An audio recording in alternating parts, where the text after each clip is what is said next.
Guzman getting closer and closer, but the Nats will still be without him for a while. First pitch of the ball game by Chiron Martis right in there, and we're underway at 8:06.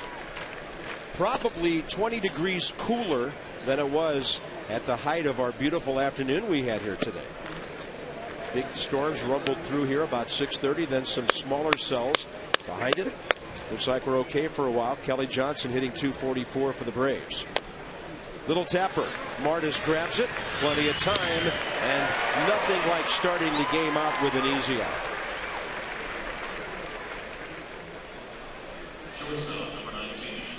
Escobar coming up. And it'll be Chipper Jones. The Nats have been almost unbeatable against the Braves here. They beat them 7 of 9 last year, looking for 8 in a row. And Ryan Zimmerman has a 10-game hitting streak, safely in 11 of his last 12. But the Braves are really doing a great job with runners in scoring position. Matt Diaz had another hit in a situation like that last night, the home run. Escobar went up pumping. This guy will first pitch swing a lot. As he continues to get a little more confident at the major league level, we see him being very aggressive early in the count now.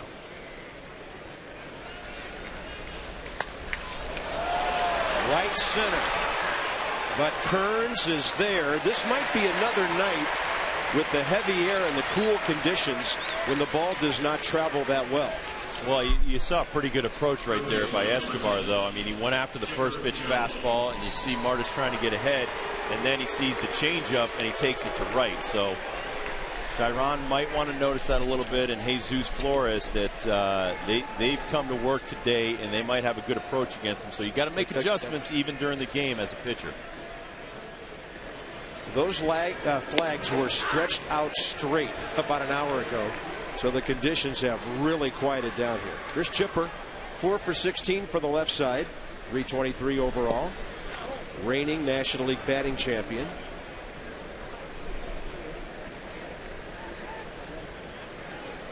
Look at that 310 career. Second best switch hitting batting average ever. Frankie Frisch at 316. Chipper's actually 7 points better than Pete Rose.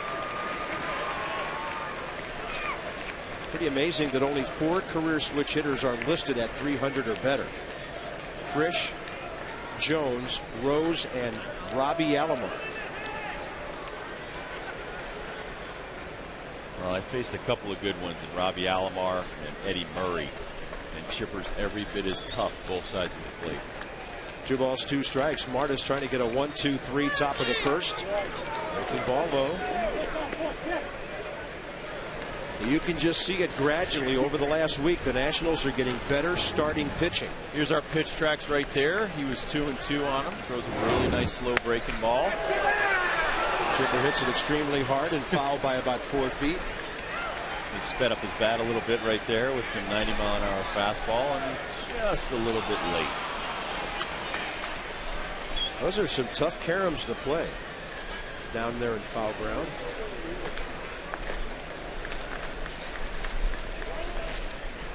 And he walked him on a 3-2. Brian McCann was not in the lineup last night. He has seen some doctors try different eye drops and different approaches to the eye problems he's having. Rob, have you heard of things like this before? Oh, absolutely. A lot of players that I played with wore contacts, didn't wear contacts, but you get allergies. You could get something in there, wake up with, I don't know, pink eye or some kind of eye ailment, and it could really hurt a major league player because you need your eyes. Hand-eye coordination is everything to a major leaguer, especially a catcher or a very good hitter. Can you imagine having some kind of problem and your eyes are bugging you? This is a special young player, first Brave ever to go to the All-Star game, each of his first 3 years in the major leagues. 2 homers, 7 RBIs on the year, but he's only 7 for 35. And Martis throws a strike. The count's even 1-1.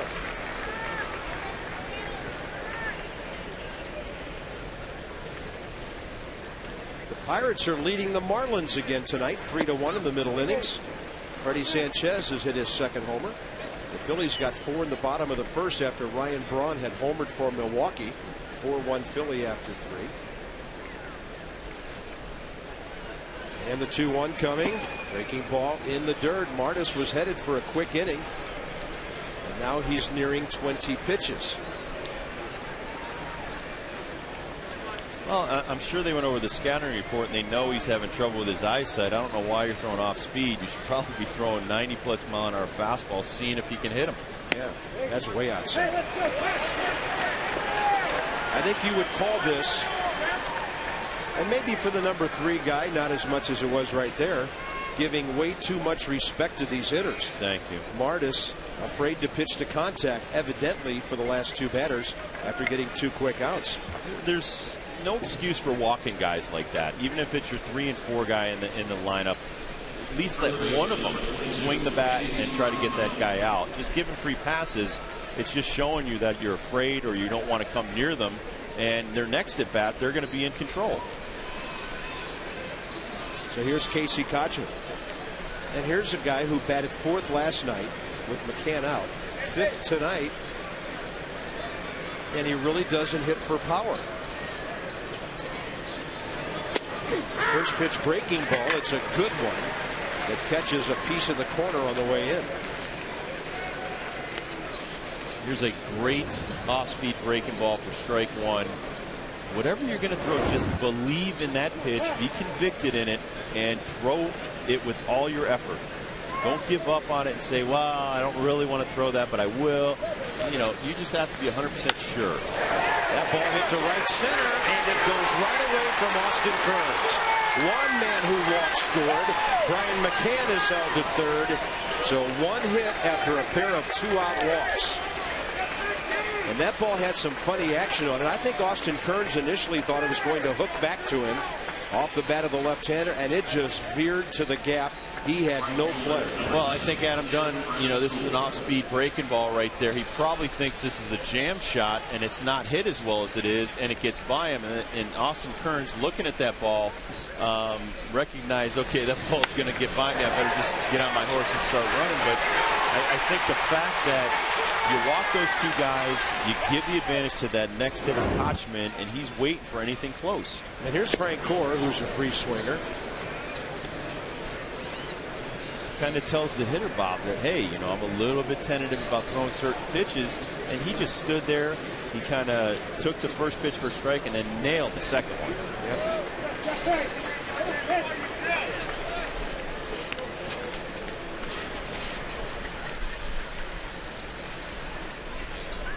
One of the things I said in the open about, you know, the scouting report, he's showing all of his pitches early in this ball game. It's going to be tough to go through the second, 3rd time through this order.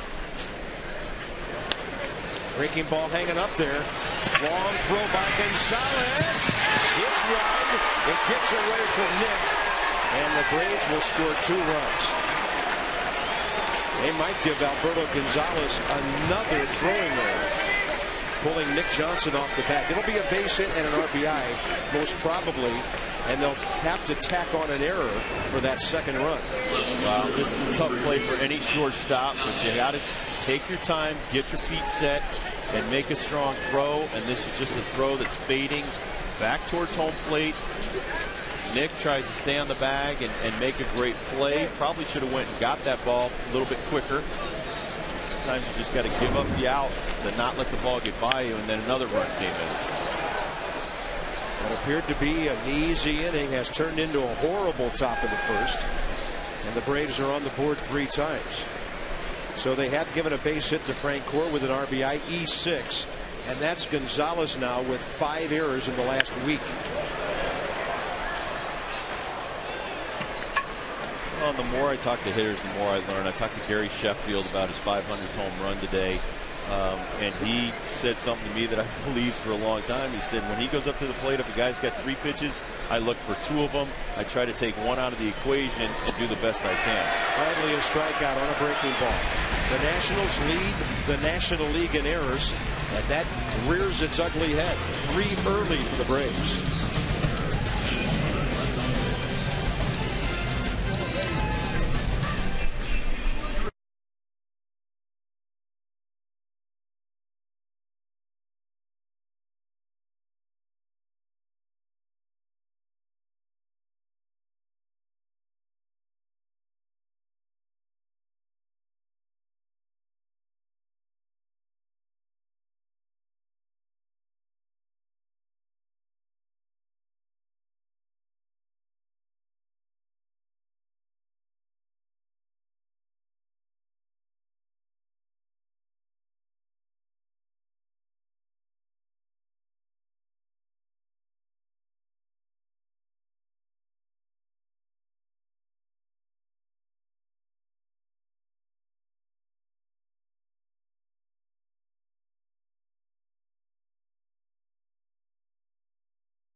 For the XLs tonight, unless they wanted some mediums or larges to take home to family members. The Nats are hitting .269, and that's 5th best in the National League. Washington's given up 20 more runs than it has scored. Not Ryan Zimmerman's fault. Hitting over 300 during his streak with all 10 of his RBIs. He's also hit safely in 11 of 12 ball games to start the season. So the Nats are 5th in average, 9th in runs, 12th in homers, and they take on Kenshin Kawakami, who faced the Nationals on April 11th. Had one of those, not a whole lot of hits, but a lot of walks and strikeout type outings against the Nats. 4 hits, 3 runs, but 4 walks and 8 strikeouts. 89 pitches in 6 innings, and Rob, not too many of them came from the same arm angle or the same speed. The one thing, Bob, you're going to see with Kawakami is, like you said, he changes speeds, he changes arm location, and he's got that little hitch in his delivery that he tries to deceive you with. But it was uncommon for an Asian pitcher throwing so many balls. Usually they're right on the edges, they're setting up their breaking balls. Now they'll throw away from contact, but they throw a lot of pitches to get ahead. He was behind a lot the last time we saw him. Anderson Hernandez is 0 for his last 10, batting .231, pardon me, .208 going into that at bat, and now he's down to 200. Ball caught by Matt Diaz. Those little guys hitting way too many balls in the air right now. Well, this is his career over with the Nippon Ham Fighters. That's still their name, but that was years ago that I knew it. 66 wins, 872 innings. This is from 04 to 08. You see the strikeouts there and the winning percentage. But remember, they pitch once every 7 days over there, and they have a 20-game shorter schedule. Nick Johnson, 10 for 20, batting 2nd this year. His .381 batting average is tied for 8th in the league.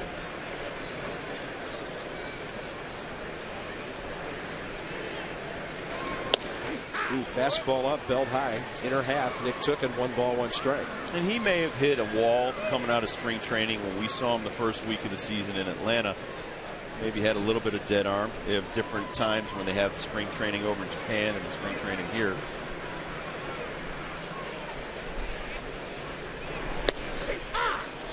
Yeah, he's got a lot more pop on his fastball tonight. Nick has started 10 games prior to tonight. He's hit safely in 9 of them. So from 2 through 6 or 7, the Nationals are hitting. They're getting nothing right now from the leadoff spot or the number 8 hole. So with Hernandez going out tonight, combined with Gonzalez, they are 0 for their last 27. And this team is still scoring 4 or 5 runs every night. I think missing Christian Guzman now is starting to become pretty obvious. 2-2 to Nick. Big curveball, and he corks it down the line. And that was so far in on his hands, no way he could hit that thing fair. But he recognized the rotation of this breaking ball as opposed to those fastballs. He waited with his hands back, and he tried to launch that for a home run. So we've seen Nick going the other way an awful lot lately. He must be seeing the ball really well. And Johnson will pull this one to the right side. Casey Kochman to the bag, 2 outs. Braves have made 10 errors this year. And they got one of the hardest throwing right fielders in the game in Jeff Francoeur. A budding young good player in center out there in Jordan Schaefer. The Escobar kid at shortstop looks very good. And Schiffer has limited range at this stage of his career at third, but he's very reliable on anything he can get to. Schaefer probably will turn out to be their best overall defensive player. Here's Ryan Zimmerman batting .273.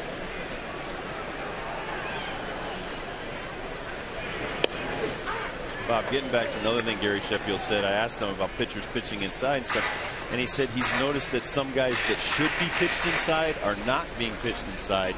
and thus they're getting hit very hard by guys that shouldn't be hitting certain pitchers. But he also said that he knows how he's going to be pitched when he comes to the plate, where they're going to try to tie up his hands so he can't get the bat through the zone, and then they're going to try to get him out of the way. I mean, 20 years, I think he's got a good approach with all the statistics he's put up there. But you also have to adjust to Gary Sheffield or other hitters and change your approach occasionally. Ryan has taken 2 fastballs for strikes. Target in, and he checks this one to left center. Kawakami missed his spot, and Ryan Zimmerman doubles to one of the deepest parts of the ballpark. That'll be his 5th double of the year. So out of his 16 hits, 5 doubles, 2 home runs, and he's in scoring position for Adam Dunn. This is Ryan Zimmerman right here, once again recognizing not just the location of that pitch, but what kind of pitch it is. He sees it's an off-speed breaker, and he smacks it in the left center field for a double. First base open, Adam Dunn, but you're up 3, so if you're Atlanta, you want to go after him and put an end to this inning. You're talking about the best on-base guy right now in the National League. Kevin Youkilis with the Red Sox, his on-base percentage is .559. Miguel Cabrera's is .538. Adams is .527.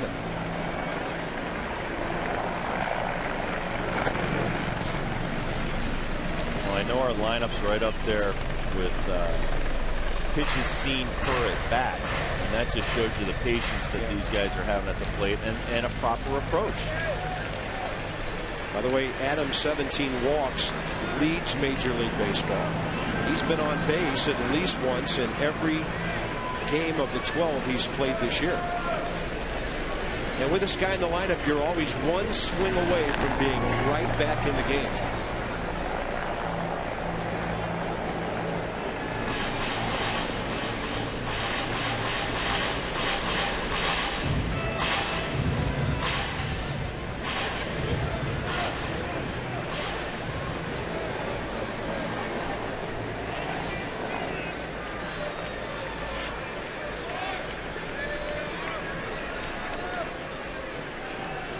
Target away. That would indicate to me that the Braves had an advanced scout in the ballpark all weekend long, watching how the Florida Marlins pitched to Adam Dunn. Oh, we said this last night.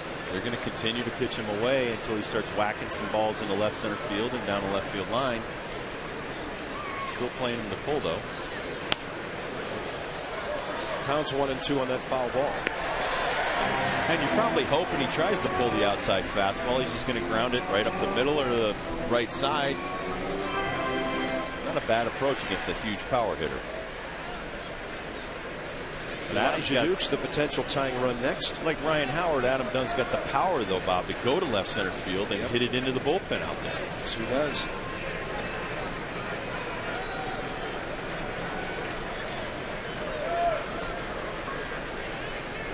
One-two delivery. That breaking ball way down and in. The count's even.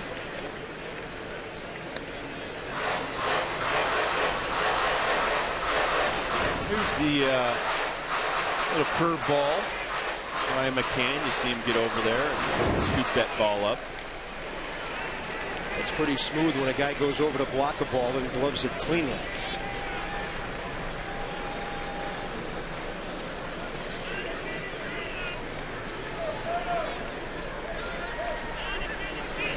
Adam Dunn hits it hard, but a one-hopper right at Kelly Johnson. Each pitcher retires the first 2 batters. It went much better, though, for Kawakami.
Brought to you in part by Southwest Airlines. Low fares, no hidden fees.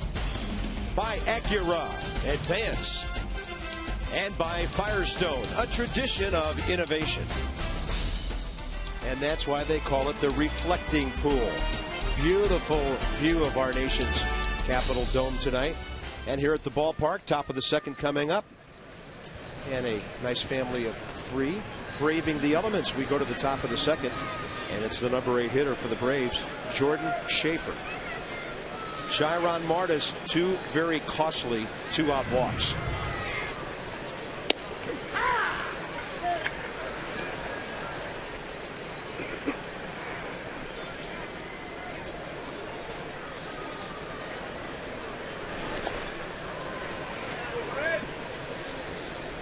This is where they lose me, because this kid is having so much trouble at the plate, and you're giving him way too much respect and just, throwing changeups into the dirt for no reason. Nice heartbreaking ball down and in. 1 ball, 2 strikes. Schaefer off to a .255 start, couple of homers and 3 RBIs. A third rounder 4 years ago who hit .270 in his 4 minor league seasons.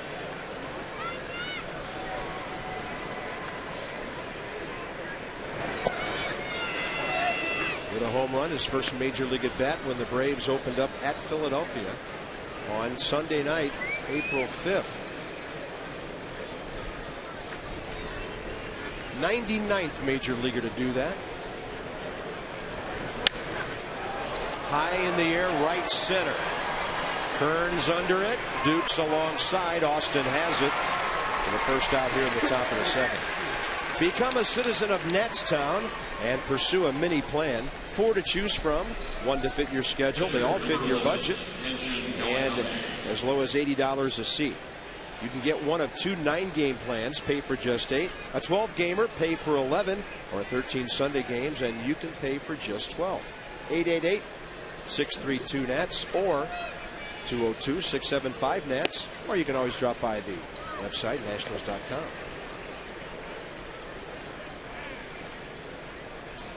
Kawakami's a .500 hitter. 2 for 4. Uncle Charlie made him look bad. Not with that hack.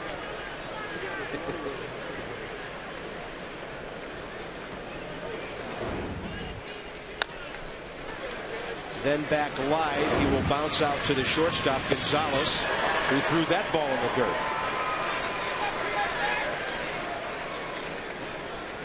The Nationals are on the field every afternoon between 3 and 3:30, and then closer to 4 by the time they finish, working on defense. And Rob, I see guys firing the ball around with authority, but in the ball games, hop, hop, flip, dirt. Right there, he knows the pitcher's running, so he's got a little bit more time, but he sits there and he taps the glove, and the mechanics are not there. And on the Jeff Francoeur ground ball, if you don't have proper mechanics and follow through, even as an infielder or outfielder, you're going to throw balls away. I mean, naturally, your ball is going to tail. If you drop that back shoulder and you kind of fly open, even as an infielder, it's going to go back towards home plate. Now, this is a good inning for Chiron Martis. Elijah Dukes will make the catch out in left center. He'll get to lead off. And a 1-2-3 for Chiron. Elijah hit the ball well at .342, and he has hit safely in all 8 of the games he has started this year.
Here, our intrepid reporter, Debbie Taylor, doing tough duty tonight. Deb?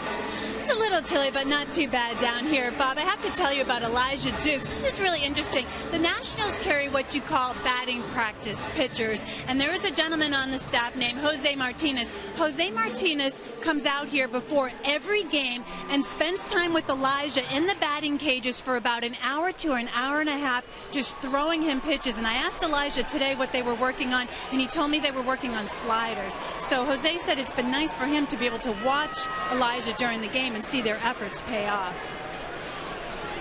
Bottom of the second, let's see. Against a pitcher like Kawakami, You might see one. that's a big hook right there. They call that a yacker. Yeah, that's not a slider there. That's a big curveball.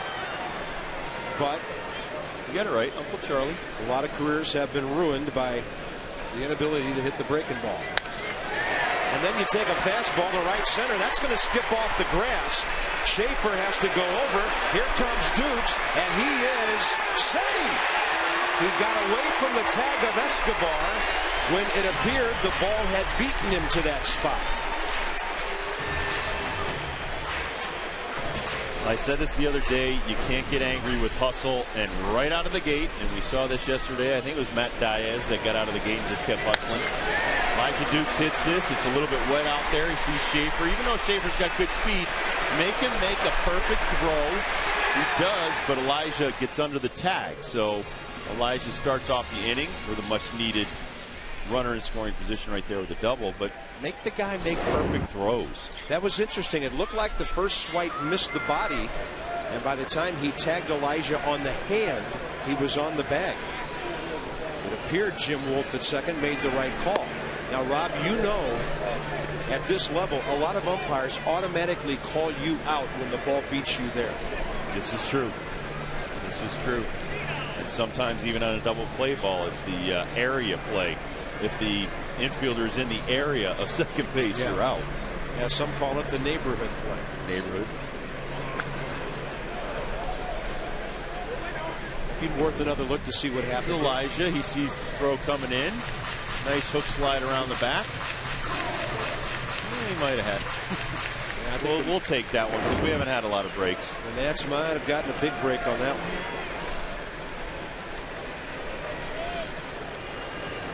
One ball, one strike to Austin Kearns. He's hitting only .219, but he has 9 RBIs. Escobar in behind the runner. I'm still trying to figure out after that first swing and miss on the big breaking ball why you come right back with a down Broadway fastball to Elijah. Yeah. He's got to be saying thank you. He had a great approach, didn't try to pull it. I guarantee you hitters' eyes stay a lot more still on a fastball than they do on a yacker.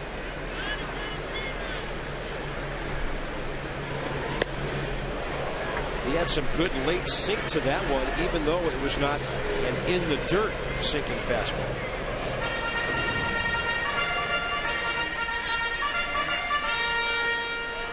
That might have been the shoot toe. The old, they throw a little bit different kind of changeup where they turn it over like a screwball. With the runner going, now Dukes is out. That wasn't even close. And you know, you don't have to beat a third base with nobody out. Sometimes that's a good play with one out if you're trying to get over there, but with nobody out, you never want to make the first out of an inning around third base. No, you don't want to make the first or the third out at third. That's kind of a given, but if you're going to steal with no outs, you better make it to third base easily.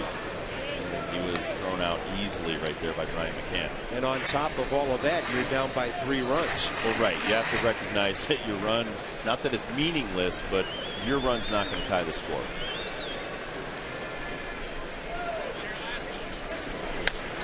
But you can run yourself out of an inning. Well, that hurts. You're building an inning. You have a leadoff double. And this lineup hits. I mean, and you got to understand that you know, give these guys a chance to get you over, get you in. A little situational baseball. On a big curveball, Kearns hits it down by the foul pole. And it'll go about 10 feet to the left. Austin didn't miss his third home run by much. Well, we're seeing a couple of different breaking balls from Kawakami. One to Nick Johnson that he pulled foul. Look at this big breaking ball. And it stays right in the inner half of the zone.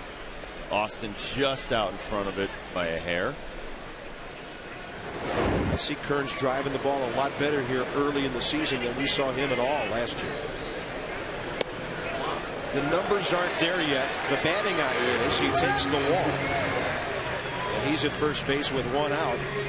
Caught stealing. Hurts big time now. You could have had two on, nobody out with Jesus Flores coming in. This ball 4 on the pitch tracks. You can see it lower half of the zone, but you see the pitcher have to reach across his body to come get that ball. Sometimes the umpire doesn't see it as a strike. Sees it as a pitch that's away. A little bit low. There's Flores. 2 RBI night last night to double his total. Jesus has hit safely in 6 of his 9 starts. And in 4 of those games, more than 1 hit. And he really hit the ball with authority last night. Whether it's on the ground or line drives, he was swinging the ball pretty well last night. Swinging the bat, excuse me. I just think he was more aggressive when Lindstrom struck him out, and a couple times against the Marlins when he came up in big situations. Sometimes you can take too many good pitches.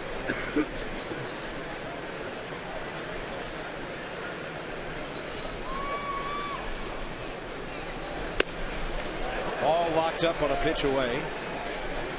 And the count's 1-2. Kawakami will be 34 years of age about 2 months from tomorrow. Stands 5'11", 200, won 112 games with the Chunichi team in Japan. The Dragons. Well, the thing about Asian pitchers is they could pitch a 9-inning game and then go down to the bullpen and throw another hour. I mean, and I've watched it for 20, 25 years. It amazes me the strength of their arms. Sometimes I think it probably hurts their velocity a little bit. But nobody works on their game more than a lot of these Asian players. Jesus Flores with a drive to left center, and that ball is up against the wall. Kearns around third. He will score. The Nationals are on the board. Jesus Flores, third RBI this series, 5 on the year.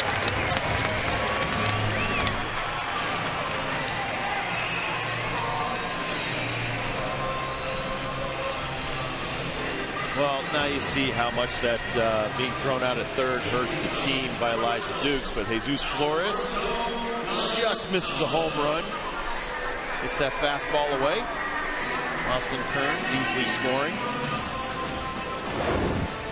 Double, walk, double. It's not a big inning yet. Alberto Gonzalez, trying to break an 0 for 16, could make it so.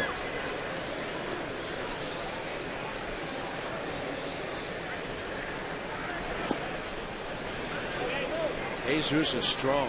Here's the Exmo of Jesus Flores' swing. You see him drop that front foot, keep the head down, drive through the ball. He's seen the ball really well the last couple of games, and that's good for the Nationals. Yeah, he's come alive. It's this next guy right here. He's got to start finding some holes, get a little confidence back.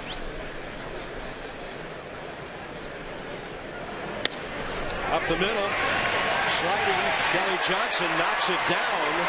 It'll be first and third with 1 out, and the pitcher coming. Base hit for Gonzalez. Hey, when these little guys hit the ball on the ground, good things happen. But he and Hernandez have been hitting too many fly balls. So that time, you force the defense to knock the ball down. Absolutely, and he takes a pitch right there, back up the box. Kelly Johnson, a little bit wet, tough to pick the ball up. Hits the heel of his glove. He knows with Gonzalez's speed, he has no chance. And you saw actually a heads-up play, though. He started looking where Jesus Flores was off third base and almost threw it over there. Now, this is interesting, this situation. Some managers, if they have a poor hitting pitcher, automatically concede an out and do the safety squeeze. That was a suicide squeeze as Flores was on his way home, and Martis got a bat on it to protect him, but he fouled it. Well, I like it. Manny Acta has been starting runners, getting guys moving, trying to manufacture some early runs, and when you're down 3-0 right there, pitcher has to be able to handle the bat, help himself, help his team. I have no problem with a squeeze right there, or a suicide squeeze, doesn't matter. Maybe even try to push it by Kawakami to the right side. Now he's showing, at least for a moment, a squeeze. The Braves pitch out in case it's a suicide. They don't. But the thing about that safety squeeze, you're basically conceding an out, but you're letting your runner from third base follow the third baseman down the line. And if there's a throw to first, then you have a run. This is interesting. Chipper still on the grass at third. Bobby Cox with some defense in mind here.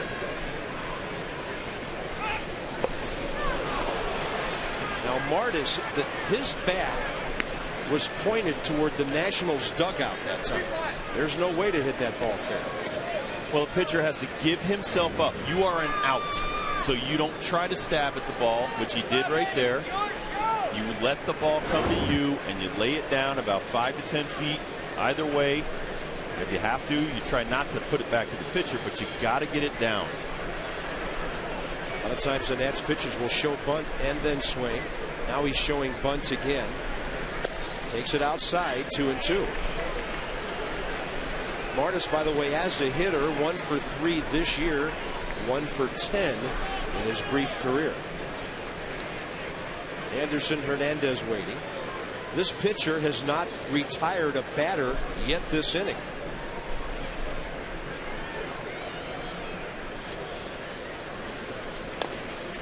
He fouls it and strikes out.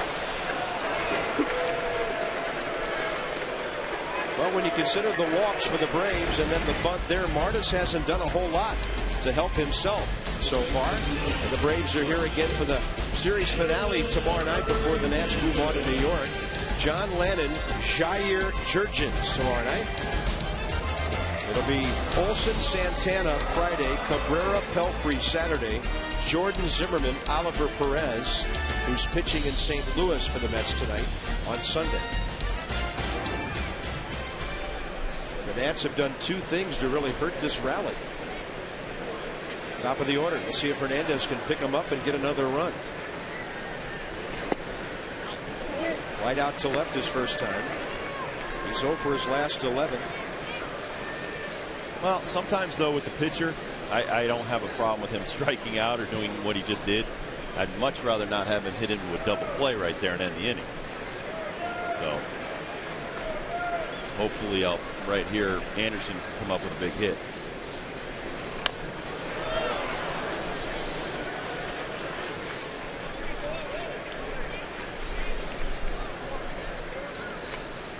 Top of the 7th at Pittsburgh, and the interesting Pirates still lead the first place Marlins 3-1.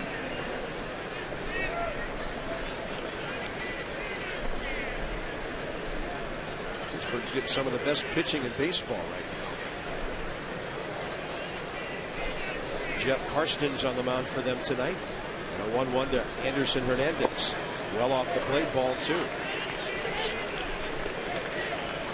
Phillies have busted out to a 7-3 lead now over Milwaukee. Pedro Feliz has hit his first of the year. Bottom of the 2nd here after a 1 hour 1 minute rain delay, and it's 2-1 to Hernandez. Fastball on the corner, at least close. A little low and out, and the count's even. The last pitch right here, Anderson Hernandez. Ball kind of jumping to the outer half. Nice movement. Gary Cederstrom, the crew chief, the home plate umpire tonight. They added Kevin Causey after Field and Culbreth came up ill yesterday before the game. And a breaking ball. And Anderson Hernandez is 0 for his last 12. The Nats get a run on 2 hits, make it 3 hits and a walk. They are settling for a run there.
first 2 innings.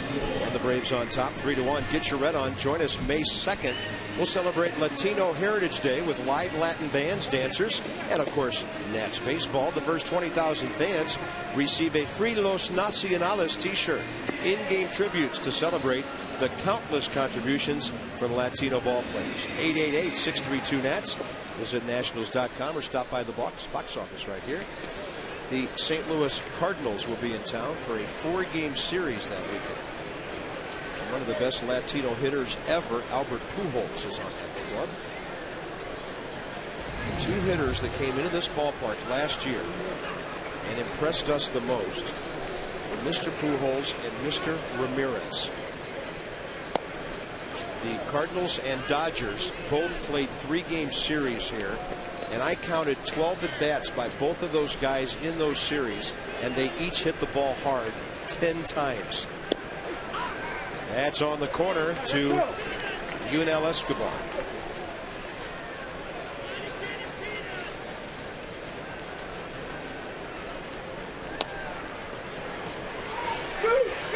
Pounced on by Martis, and Johnson picks the low throw.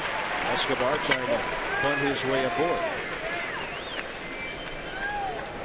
Well, our Exmo camera is so great at picking up just the grip of a baseball.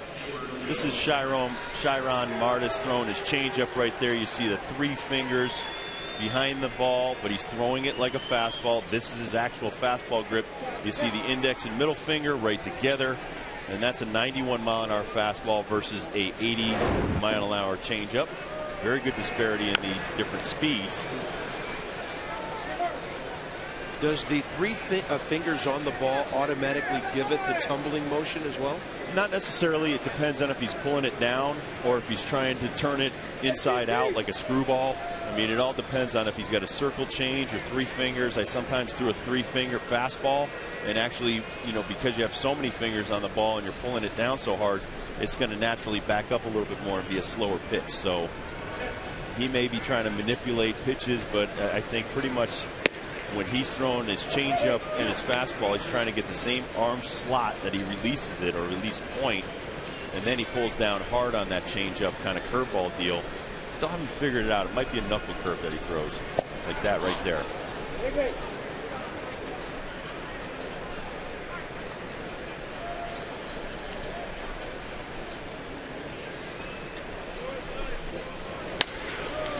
Up the middle and a base hit by Chipper Jones, who walked with 2 outs to get their rally going back in the first inning. So the Braves have their 3rd hit.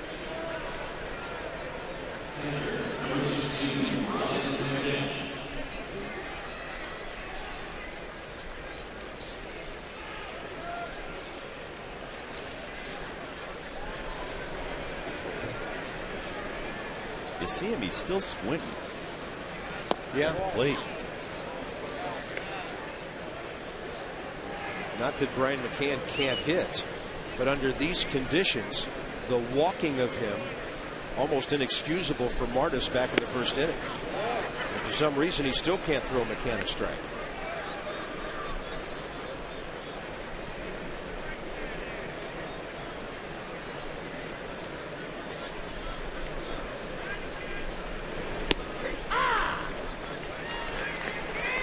Brian McCann, a double play guy if you can get a ground ball.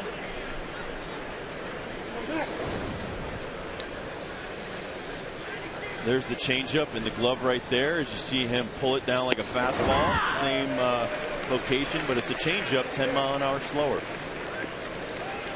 It's all about selling it. Same arm speed as a fastball. You're just holding the changeup. Not really different than a fastball. I guess my question is, this is a young, strong 22-year-old man. Do these young pitchers throw too many off-speed pitches at the start of their career? You just hit the nail on the head. I mean, you know, he throws in the 90s. Bouncer. Nats going to break. The ball's right at the bag. And Gonzalez turns the double play. It might be 1-6-3. We'll see if Martis got a piece of it. And I don't think Chipper Jones could believe that became a double play. Yeah, the pitcher got it. 1-6-3. Nats out of the inning.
And brought to you by Southwest Airlines.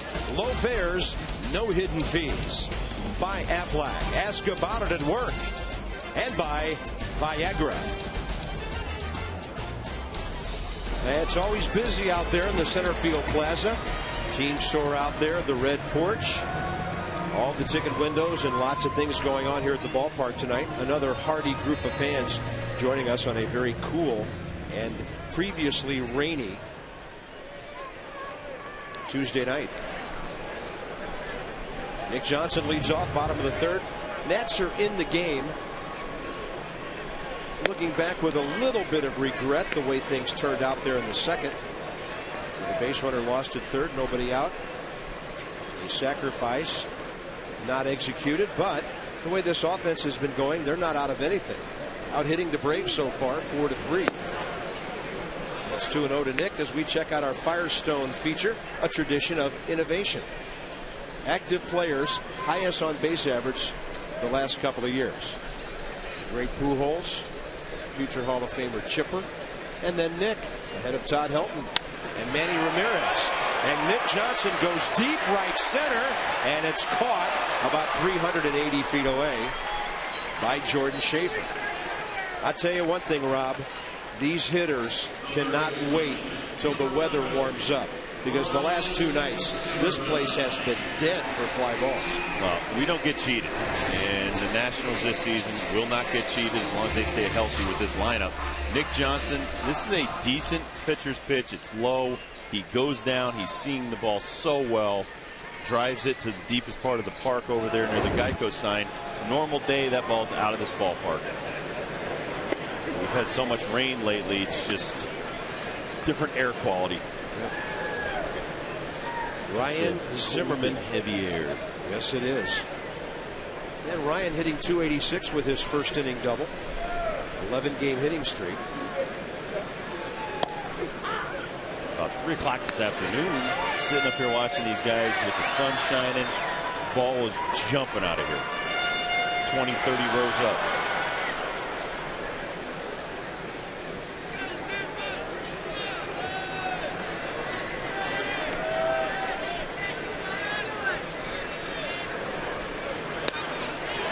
Breaking ball, Zimmerman hits it, well, I guess too well to center field.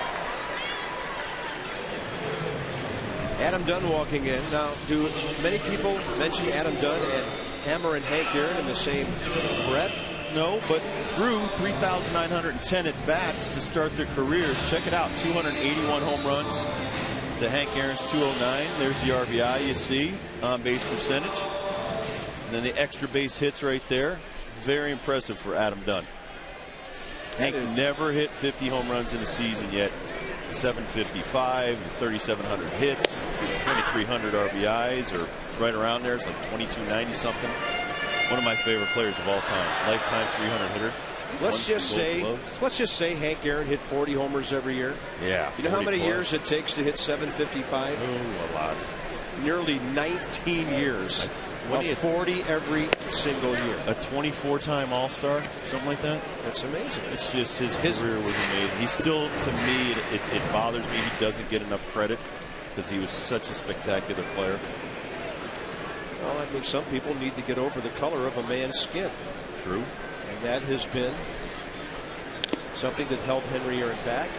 He had things to deal with in his minor league career. Segregation, back of the bus.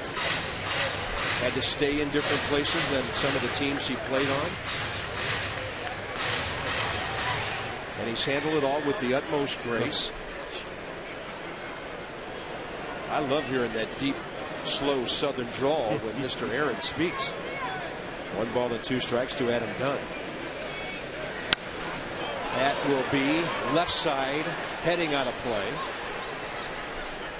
And people who played with and against Henry Aaron will tell you that he had the greatest wrists. Watch the flick of the wrist when he hits this one off Al Downing. See ya. I mean, he had a short swing, Rob, for a guy who hit the ball with that much power. And he was not the biggest guy. He's not 6'6", 275 like Adam Dunn. He was more about 6'2", 200, more like, say, an Alfonso Soriano type guy. Yeah. A very graceful outfielder. I don't think his defense ever got nearly the attention it should. First, Clemente and Willie Mays, maybe the most dynamic outfielders ever. They got all the accolades for their defense. But I apologize. 25-time All-Star, 3-time Gold Glove, MVP. Adam Dunn on an off-speed pitch. Left field, long run for Matt Diaz. Starts his slide before the ball gets there and makes a fine play to end the inning. On to the middle innings now at Nationals Park. 3-1 Braves.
Last 2 innings has done quite well. So what do you see differently from him that you didn't see in the first inning? Well, he's throwing a few more fastballs. He's coming right after these guys, and he's not giving them as much credit, I guess, and saying, I can't get you out. Just go after these guys. It's the type of conditions that you like. It's favorable for a pitcher. Right. He's got good defense other than the Alberto Gonzalez throw.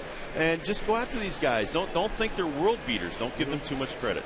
On a type of night when maybe you can challenge some guys. That's what hurts about those first inning walks. This is not June, July, or August when the ball's flying. You can challenge hitters on a night like this. Top of the fourth, Casey Kotchman lead off. Well, and like you said with Casey Kotchman, he's not a power guy, yet you give him a little too much credit and he drives a shot, into the gap off of you for a couple of RBIs. At least an RBI. Frank Core then got the infield hit.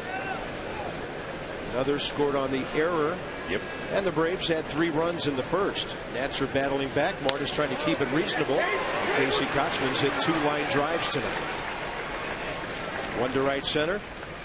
Other way for the base hit there, and the Braves are in business here in the 4th inning.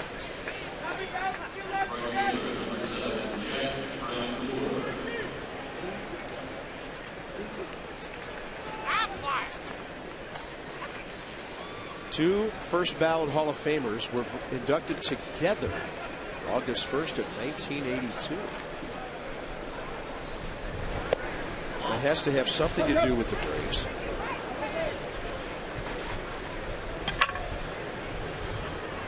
'82.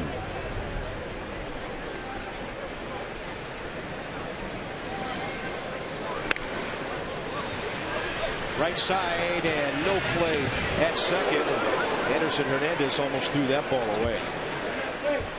I am not sure what's going on with the arms on the Nationals infield. By the way, Zimmerman, Gonzalez, and Hernandez have combined for 9 errors already, and that's about a 30-foot throw. There you see Casey Kotchman getting out of the way of the ball. I think it was Austin Kearns that got hit earlier this season.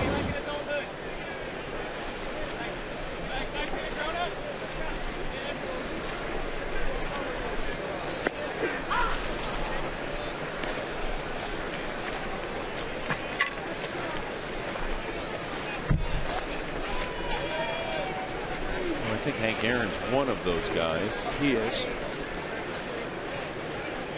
I think the other one, in fact, both of them have ties to this game tonight. Zimmerman scoops it at the bag, looks the runner back, fires to Nick for the second out. Don Sutton? Or is he still playing? Yeah, Don was still playing in '82. He was with the. No, he's in the building. He ended the season with the Milwaukee Brewers that year. They went to the World Series. Here's that last play right there. You see Ryan Zimmerman come in, cut that ball off before it could take a bad hop in front of him, and fire a strike over to first, keeping the runner at second, 2 outs. If I'm not mistaken, a man who once managed the Washington Nationals was the other.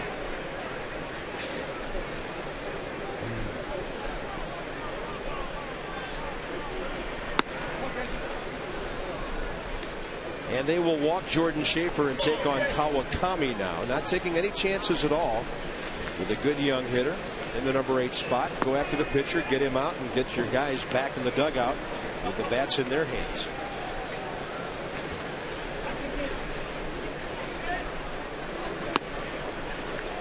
This would be Marta's 3rd walk of the night.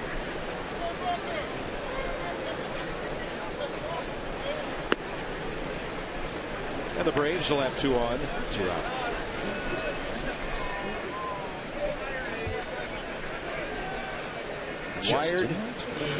Wired Wednesday tomorrow. Justin Maxwell is not shy. We think you will enjoy this.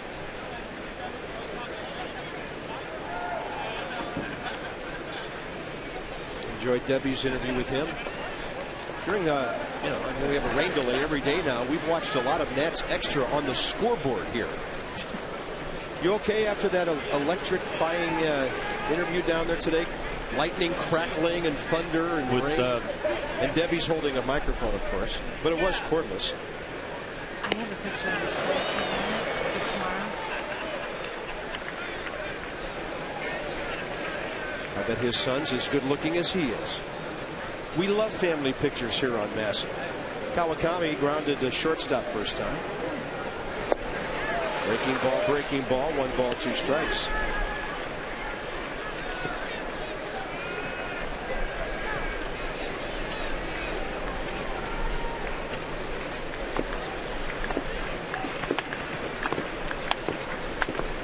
One ball and 2 strikes.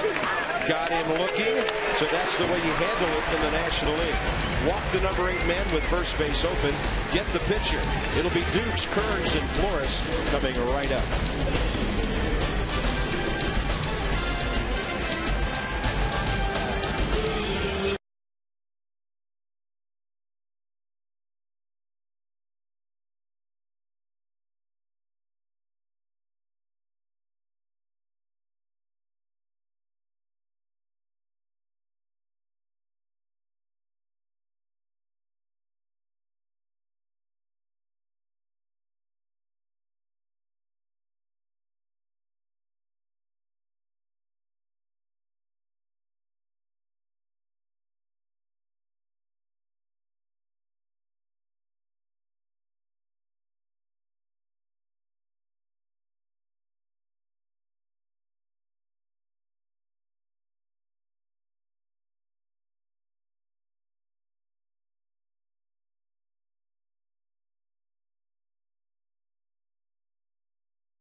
guess that was the Ovechkin, my hockey stick is too hot imitation.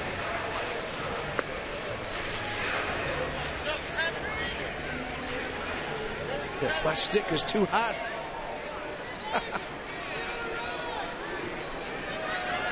Didn't he lead the NHL in scoring this year? Most goals? Yes, he did. So, I mean, he is amazing. When you're hot, you're hot. Could be a two-time MVP. Assisted on both of the early goals last night. Here's Elijah Dukes, bottom of the fourth underway.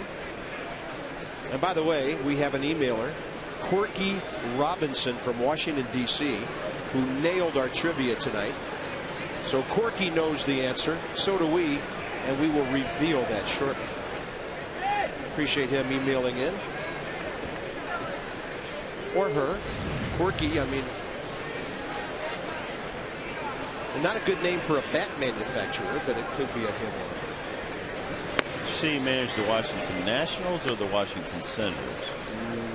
Nationals. Nationals. Which kind of narrows it down. Yeah. Elijah Dukes with a double to right center. Good slider. And then a little too frisky on the bases, trying to steal third with nobody out. That hurt when Kearns walked, Flores doubled, and Gonzalez singled, and the Nationals only got one run out of all that.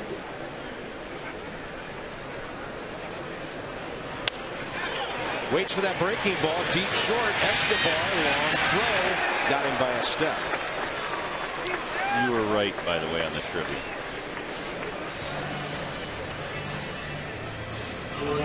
This Escobar kid's big and strong for a shortstop. This is what they talk about with Yanel Escobar, the great strength of his arm. There you see the follow through. A man with speed, and he's got the strength in his arm to throw him out from that distance. Escobar listed at 6'2", 200 in the Hanley Ramirez mold of a big shortstop in this division. Then you got the little guys, Jose Reyes and Jimmy Rollins.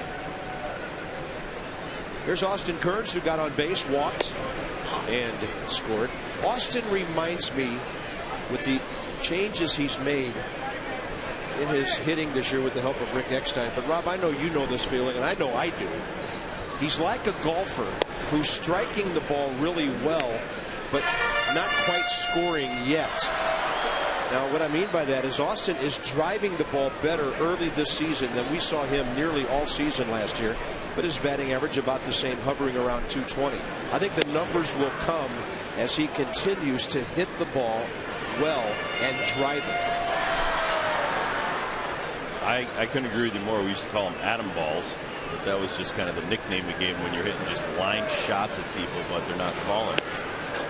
And I wanted to go back. I looked up some of Kawakami's numbers. One of the reasons they went after him, 06-07 over in Japan. He was 29 and 15, 382 innings, 339 Ks, 62 walks. Wow. So, and Kearns walks again. That's why it's surprising to see him. I know they don't pitch to contact.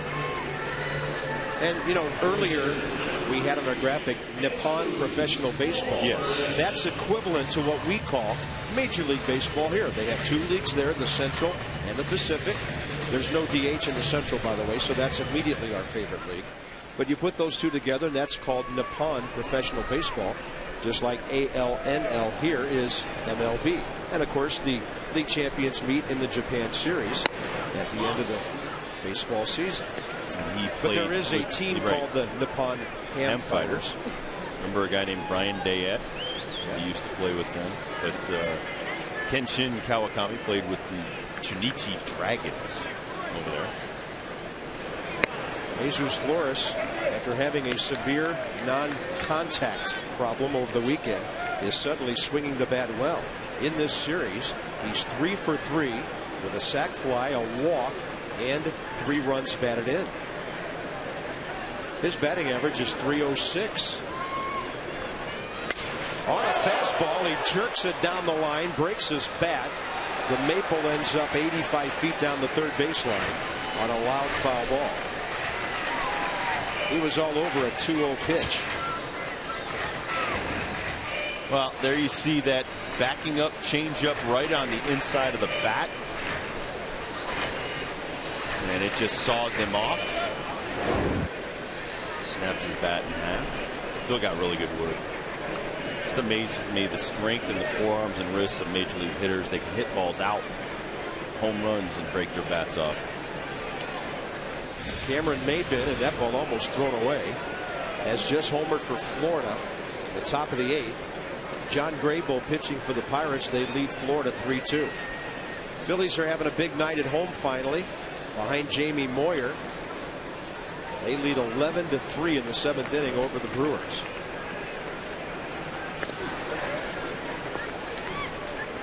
Mets are underway at St. Louis. They have scored single runs in the 1st, 2nd, and the 4th against Todd Wellemeyer.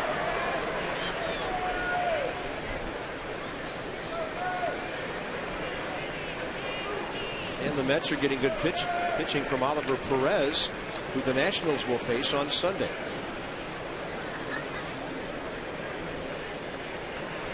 Flores on a 2-2 pitch, a slow breaking ball. There was some serious body English on the Atlanta infield on that pitch. Well, this is Kawakami throwing that smooth breaking ball. Just a bit outside. See how locked in Jesus is here. He's got enough strength to tie this game up. With the runner going, he'll take the walk. Kawakami, the one difference between his outing against the Nationals in Atlanta and tonight, he's still walking people, but that day he struck out 8, and the only strikeout he has tonight is the failed bunt by Chiron Martis. So he's not making people miss. That's the thing. He's throwing a lot of hard fastballs. They're just not moving that much. So then when he does move the ball, it's a little out of the zone. So he is pitching away from contact, but when he does throw in the zone with a fastball, it gets shellacked. This is interesting. Last night, and it was a couple hours later, but at this stage of the game, Derek Lowe, through 4 innings, had 73 pitches. Kawakami has 1 out in the 4th, and he's thrown 71. So the Nationals are a very patient offensive club. Gonzalez with a base hit up the middle off the glove of Kelly Johnson his first time. A lot of hitting room on the right side. He was thinking about that. Now the count's 0-2. By the way, Horace Wilson, who was teaching at the Kaisei Kako School in Tokyo in 1872, introduced them to baseball. And the first baseball team was called the Shimbashi Athletic Club, and it was established in 1878. Wow. So they have 130 years of history over there as well. Fastball, severe jam job there, and a bouncer to Chipper. He bobbled it, gets the out at first. He wanted the force at second, and the Nationals will have second and third now with 2 outs. Chiron Martis will be the hitter. Get your red on. Ryan Zimmerman and company battle Albert Pujols and the Cardinals. 4-game series that starts a week from Thursday. May 1st, Miller Lite Party Night. May 2nd, Latino Heritage Day. First 20,000 fans receive a free Los Nacionales t-shirt. And Sunday the 3rd is Family Fun Day at the park. 888-632-NATS or nationals.com.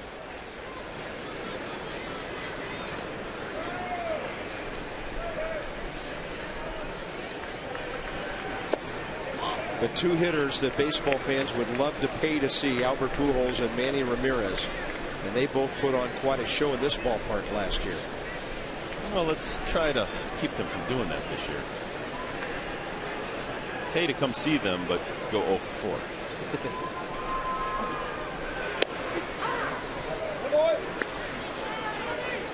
4. Martis 1 for 4 this year.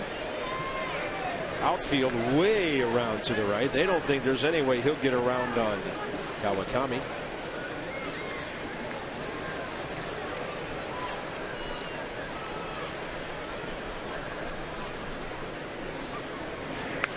He saw a fastball up and tried to jump on it. Counts 1-2. Mets have added another run and lead 4-0 in the fourth at St. Louis. The Mets are in second place in this division, 4.5 games behind Florida.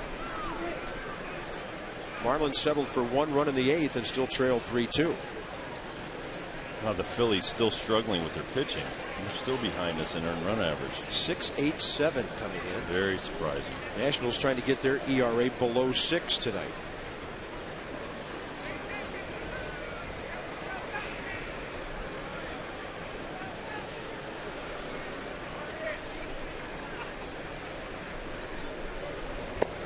Martis gone on a slider low and away. The Nationals have stranded 5. We're on to the 5th inning. Top of the order for both clubs.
Southwest Airlines. Low fares, no hidden fees. By PNC Bank. PNC leading the way. And by Jaguar.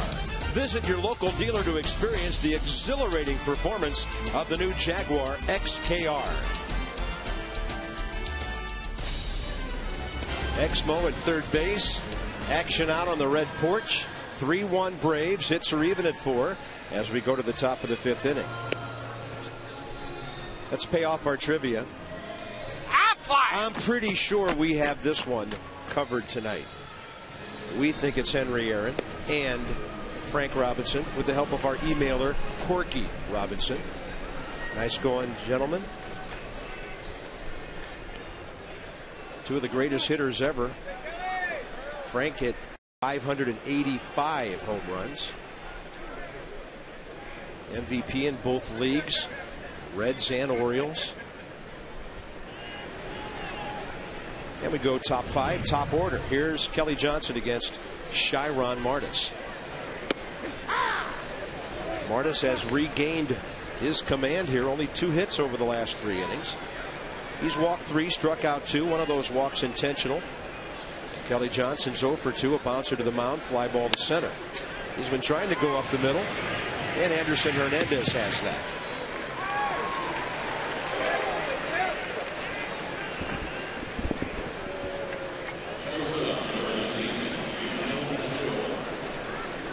Escobar 0 for 2, and then Chipper Jones.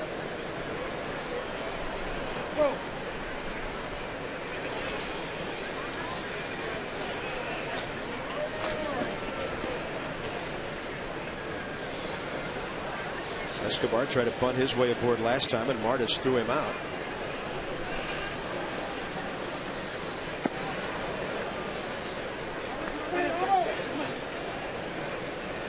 If you didn't hear the news this afternoon or joined us late here, Joe Beimel has been DL'd today with a left hip flexor strain on that diving play he made last night on the infield. Saul Rivera, who had not left Washington yet for Syracuse, was recalled to the big league club. So Manny has an unusual bullpen situation now, and that several days ago he had 3 left-handed relievers. Now he has 1, young Mike Hinckley.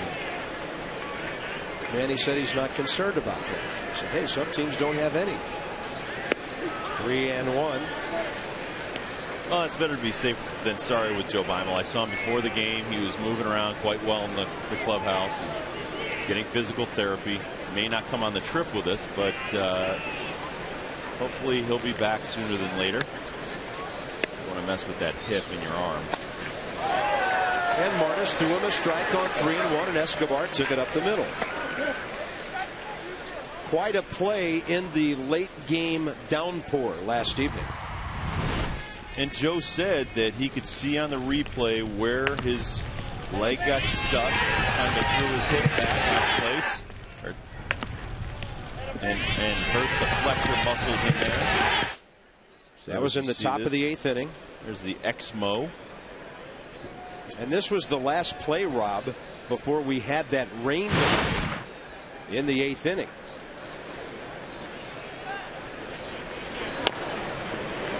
Little tapper. Martis goes to second. Good thing he got the man there. That was close. And he got Escobar on a bang play. 1-6 on the fielder's choice.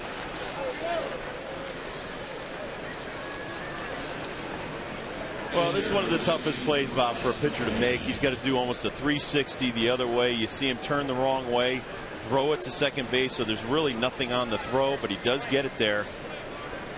It's wide open at that point. I hate seeing pitchers throw that because you could hurt your arm on the throw, but yeah, made it happen. Jim Wolf got the call right there at second base on that close play. And that ball up and in on Brian McCann, who hit into a 1-6-3 double play last time out. Chiron Martis at mid-70s on his pitch count now. Trying to get a quick out here to put an end to the 5th inning. Well, that's not a bad sequence if you can throw that pitch closer for a strike, or at least to get McCann to try to pull on the ground. Fastball up and in, rocked him back on his heels, then he goes changeup away, but he missed so badly that McCann didn't even swing. 3-0. Casey Kochman swinging the bat well. Yeah. We don't know how well Brian McCann is swinging the bat. So you don't want to walk him with Kochman 2 for 2 and locked in tonight. A 4-pitch walk. Young pitchers with 2 outs. You know, some will say, oh, it's a lack of concentration. It might just be the opposite. Trying too hard to end the inning.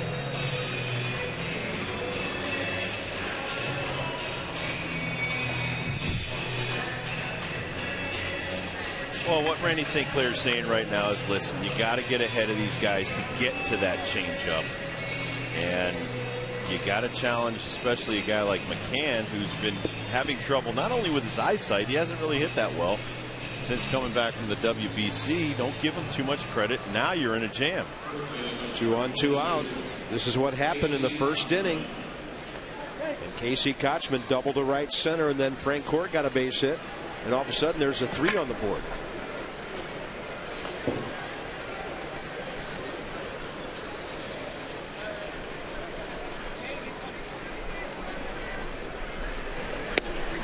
So you go with the touch pitch and get a breaking ball to drop in. Well, in a breaking ball, as I've said many times in the first 2 weeks we worked together, pulls that shoulder in, you tuck it in, and get your mechanics back together in sync. Now you feel good about any pitch you might throw.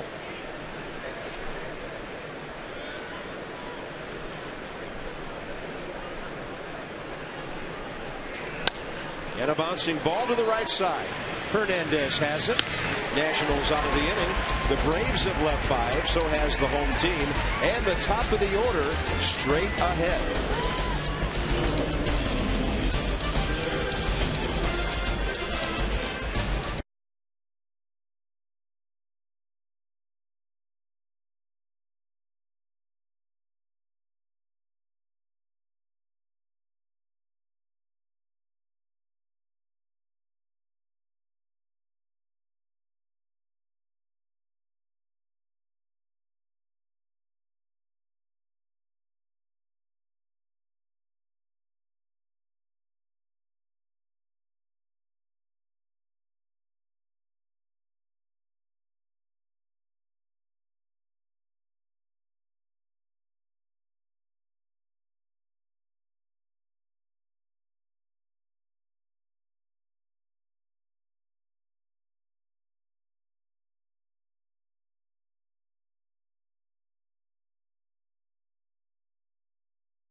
Elliot Yamin of American Idol fame, and this is very cool. American Idol contestants are giving back. Tell us a little bit about what you're trying to do. Well, we're just here to commemorate the 25th, April 25th is World Malaria Day, and I'm here with the good folks of ExxonMobil. And they were the guys that really were responsible for sending me over to Angola last year for the big Idol Gives Back show. And I'm getting to be a part of this whole initiative, which is really special to me. I love it. I know you're from Richmond and you're a big Nationals fan. Are you having fun at the game tonight? It's always a blast here. Wish the Nats were playing better, but I think it's going to. I think we're going to turn around. The season's still young, so it's always great to come out here and support them for sure. All right, Elliot. Thanks a lot. Good attitude. Let's go back upstairs, Bob. All right, from Richmond, Virginia. Well, he did a nice anthem tonight too. And this booth is not easily impressed, but he impressed tonight. Anderson Hernandez 0 for 2 tonight. The Nats need him to start getting on base. 0 for his last 12, and the batting average is down to $192. I can't say he's not working because I've seen him in the cage. I've seen him hitting off the tee. He's doing everything he can to get himself out of this slump. Hits that ball well to center, and that's got some carry to it. It is caught by Jordan Schaefer. And that's 3 bags if he doesn't get to that ball. Boy, this kid is a really good-looking rookie center fielder. Well, now you know why his manager, Bobby Cox, said we can wait to see him hit a little bit. We needed his defense out there. You see a changeup that hangs up there a little too long, and Schaefer runs it down. Boy, he's fluid. Check that out. Live speed now. Great jump on the ball by the center fielder Schaefer, and it looks like he should be going to his high school prom next month. Nick Johnson's going to plug the gap with that one. It hits the wet grass. Now, you know something? That's the second time tonight Schaefer has taken a ball off the wet grass and cut it off. Now, the other one was Dukes, who was probably out at second, but the Nats got the call.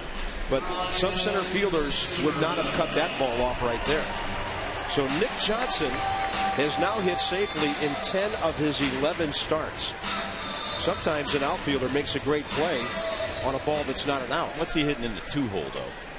Nick Johnson? Yeah.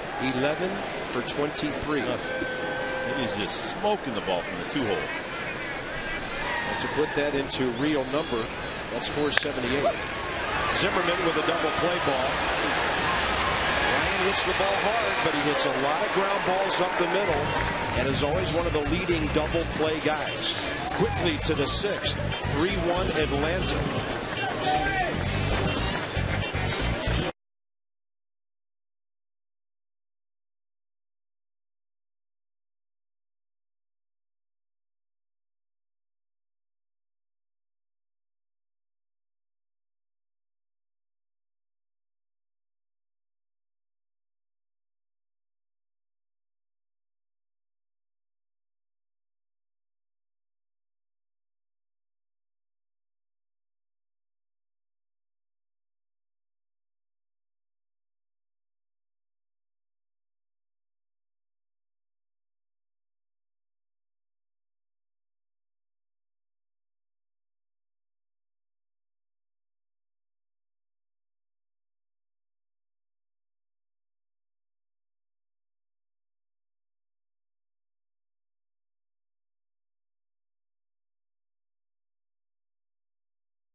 Some knowledgeable baseball fans like Jonna Dibble have their Nationals scorebook. It's available at the team store all around Nationals Park, most notably in the center field team store, the one behind home plate. Retails for $29.99. You can score 100 Nats games And check it out. It's a lot of fun.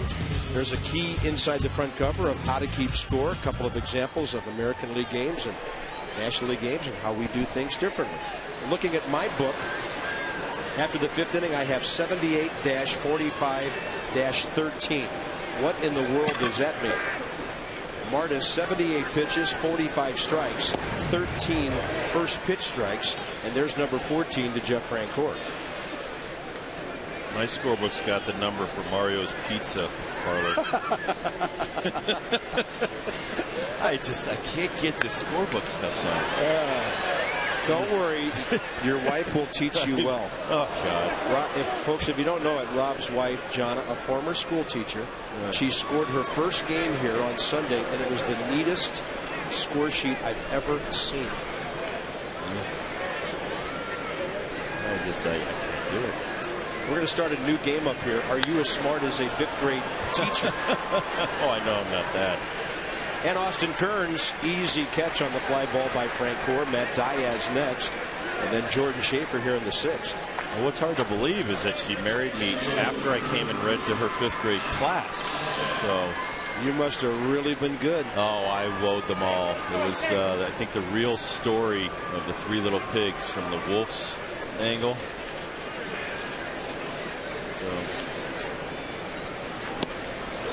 I know, she said an athlete that can read too. Oh, she just fell madly in love. No, she's only human.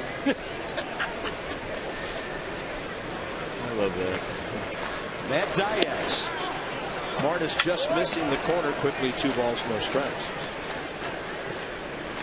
Top of the 6th, Braves 3. Jordan Schaefer on deck. Nationals 1. Hits are even at 5. Diaz was swinging from the heels there on 2-0. Hey, it's over in Pittsburgh. The Pirates beat the Marlins again. 3-2. Nice. Matt Capps his 4th save of the year. Anibal Sanchez lost that game. The Marlins, they needed a 5th starter, so he's in action now. And the Pirates have taken the first 2 of that series against the Marlins. The bottom line is the Pirates have been able to close out those games. Right now, the Florida Marlins are not too far away from being on a 5-game losing streak. Ryan Zimmerman takes care of Matt Diaz, and Jordan Schaefer will be the batter with 2 outs. Well, we talked to Ryan Zimmerman before the game about some early miscues this season, and he said he wasn't staying down low enough on the ball. There you see him stay low, get a nice solid throw, chest high, right to Nick Johnson. There you see him get behind the throw. Perfect mechanics. This looks like a pitcher. And he throws it right chest high to Nick Johnson. And a lot of that is footwork, too. Yeah. Getting yourself squared up to the guy across the diamond. The amazing thing about Zimmerman is he's unbelievably accurate when he's on the run. Schaefer, a fly ball to right, and then intentionally walked. And Chiron Martis now trying to close out the 6th inning. He's only given up 2 earned runs. But oh, for those walks back in the 1st. Target up and in. That would indicate fastball. He missed his spot, and Schaefer rams it to left center. Sliding to knock it down is Dukes. Better get up and throw.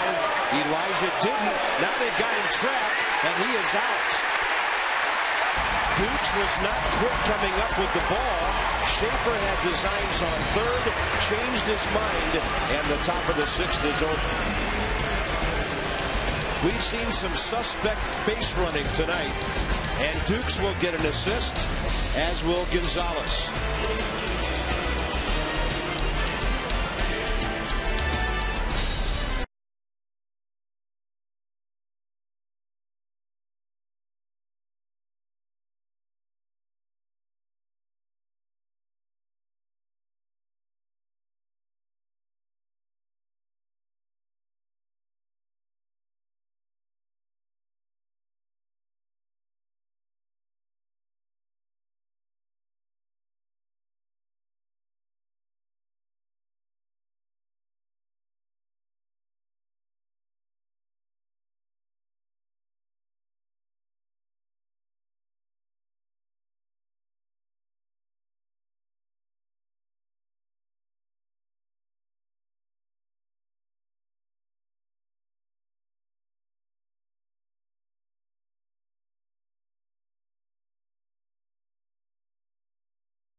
Dukes and Kearns. We've had two interesting base running plays tonight. Dukes nailed trying to steal third with nobody out, and then Jordan Schaefer eyeballing Dukes here, Robin, thinking he could make it to third. Well, Elijah tried to cut the ball off right there, so he slides. The ball gets in behind him, but he doesn't give up on it. He makes a perfect throw to the cutoff man, giving Gonzalez a chance to throw behind the runner. Schaefer makes a blunder right here. This is what you would call a rookie mistake. Overrunning the bag. He falls down on the wet dirt. Dead to rights. Bye-bye. Elijah not quitting on the ball and gets himself out of that, or helps his team get out of that inning. Real bad after Adam Dunn here. Mike Hinckley. Now the interesting thing about that as far as the lineup goes is that the pitcher was on deck. So the Braves were feeling good about the fact that if Kawakami's staying in the game, they could have gotten him out of the way there. Their number 9 spot will lead off in the 7th. And that probably means this will be his last inning. Although his pitch count is reasonable if he has a very quick frame. He's up by 2. He's thrown 83 pitches.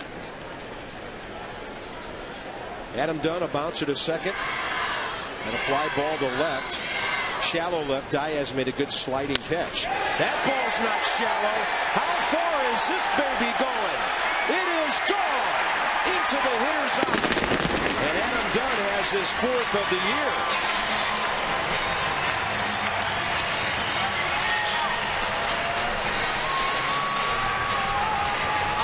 Adam Dunn with his 282nd career home run.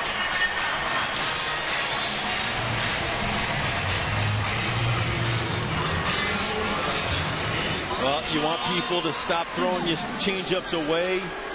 Well, if you're big Adam Dunn, you take him yard. This ball is a bomb. Dead center field. A very difficult night to hit home runs. That just shows you how strong that young man is. I told you before, Bob, he's going to have to hit a few balls deep that way, and they'll bring the ball back towards him. And they kept going away, going away. He got his arms extended and crushed that ball. How many balls have you seen go out there?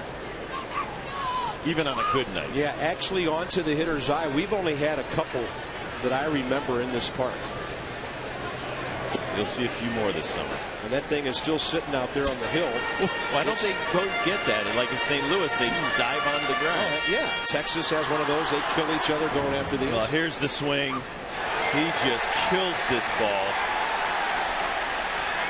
And it just sticks. Checked up nice. Like my tee shot in the fairway. Dukes takes a slider that just misses. 2 balls, 1 strike. There's the ball sitting up there. It's a souvenir if one of you guys want to go for it. They didn't hear what you said. A done baseball, you would get it signed. If they get that baseball and bring it tomorrow, I'll get Adam to sign it for them. Well, probably a couple of cell phones are ringing in the bleachers as we speak. That ball sitting 420 feet from home plate. 3-1 to Dukes. Look out here if he gets a fastball. And he takes it at the knees. 3-2. The Nationals have hit their 12th homer of the year. Location of that last fastball. Still kind of a sinking fastball away from him. He got a fastball on 3-2 with each chipper alive, and that should be a base hit. That ball was scorched, and then it came up on Chipper Jones.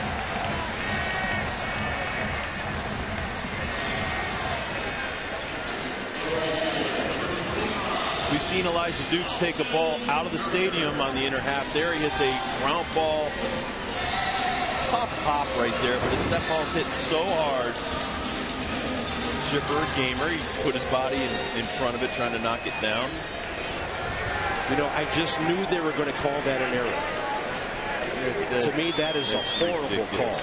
That ball is hit so hard. Well, and our replay from down the left field line showed on the last hop it took, it changed directions on Chipper. It hopped right up into his chest. That call will be changed. Here's Austin Kearns, who's walked twice.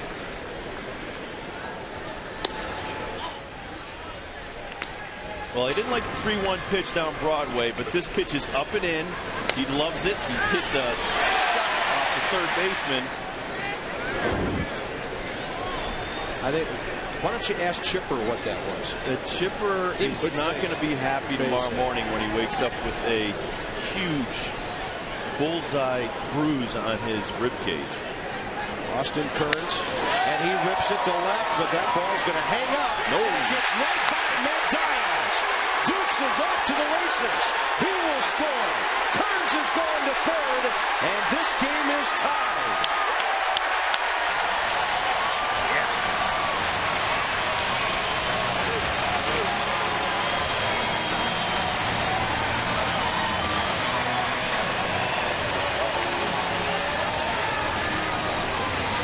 Diaz, it would have taken a catch right on the turf, and he just missed it. Well, this has so much top spin on it right there. It gets under the glove of Diaz. It's just diving down towards the turf. Great slow-mo, X-mo action right there, and then, well, he's going to score easily. He's just got to touch the bases. He's running so fast. But Elijah Dukes comes all the way around from first to score. He was dead stopped between first and second, Bob. And that's an interesting call. That's all she wrote for Kawakami. Single E7, no RBI. Never touched him. And the lead run is at third base with nobody out. The Nats have knocked Kawakami out of the game.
By a credentialed employee.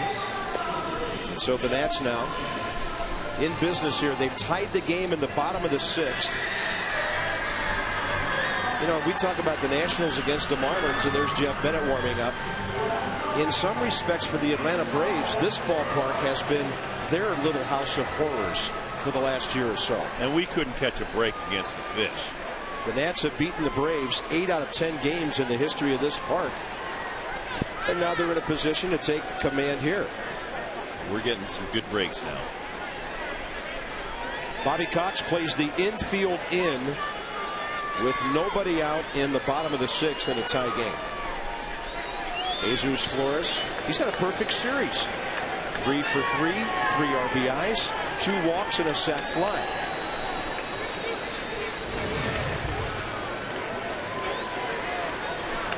A breaking ball fouled. If you're the Nationals, you want the RBI to happen right here before you get down to the 8 and 9 spots in your order.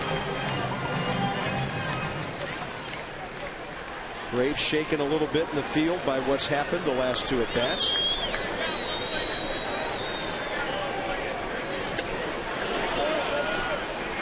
We feel Duke should have been given a hit and Kearns should have been given an RBI triple. I mean, that's a do-or-die play for Matt Diaz. I don't see any way that's a single and an error. It's either an out or a triple. And Alberto Gonzalez is next. But the score is tied, and the Nats have a chance to take control here. Flores Burns takes a fastball right down the middle on 0-2. Wonder what he was looking for there. Well, there you go. Location right down the middle. Might have been looking for a breaking ball because Bennett's trying to roll a ground ball or strike someone out.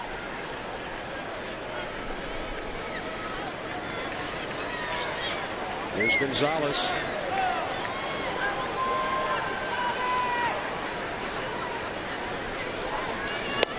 Now you want it to happen here with less than 2 outs.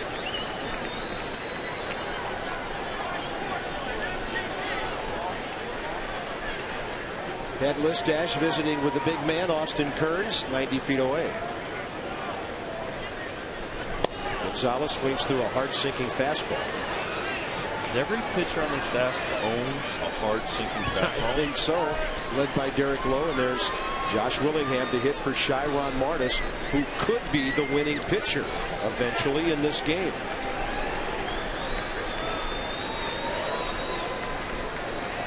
Come on, Bert. You have to score here. And on a bunt, which is fair, too close to home plate, and that accomplishes nothing.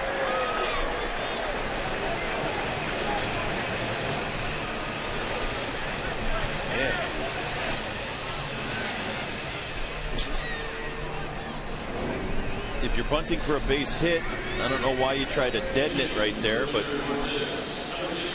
Alberto deadens it right at home plate, and McCann has an easy play throwing him out at first base.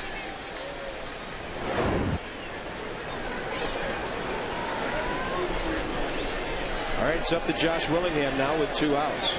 Well, we've been good with 2. Drive one right back up the box.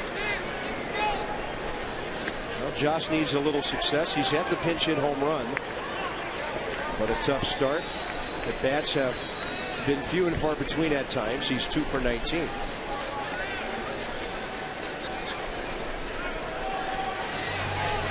That'll close the book on Chiron Martis. 3 runs, 2 earned in 6 innings. He gave up 6 hits, walked 4, 1 of those intentional. And Martis had 2 strikeouts. Well, and more importantly, continues the string of very well pitched games by our starters. That's 6 in a row now. Willingham gets a breaking ball and gets the 2-out RBI. When he's not in the lineup, that's what Maniatta is hoping for from Josh Willingham. And the Nationals have the lead.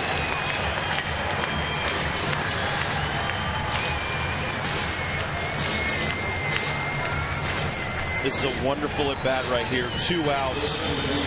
Really clutch time of the game. Josh Willingham gets the pitch that he's looking for. A great approach right there. Breaking ball on the inner half. Just takes a base hit, RBI right there, and we take the lead. Top of the order now, Anderson Hernandez.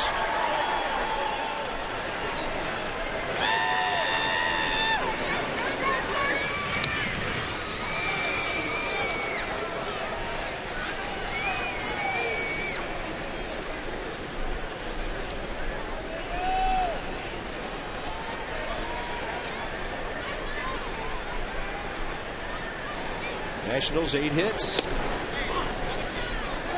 We think 4 of them in this inning. They've only been credited with 3. But they're hitting the ball hard, and it's paying off against the Braves. Hernandez 0 for 3 tonight and 0 for his last 13. Hit the ball extremely hard last time and was robbed of an extra base hit by Jordan Schaefer, one of Anderson's best at bats lately.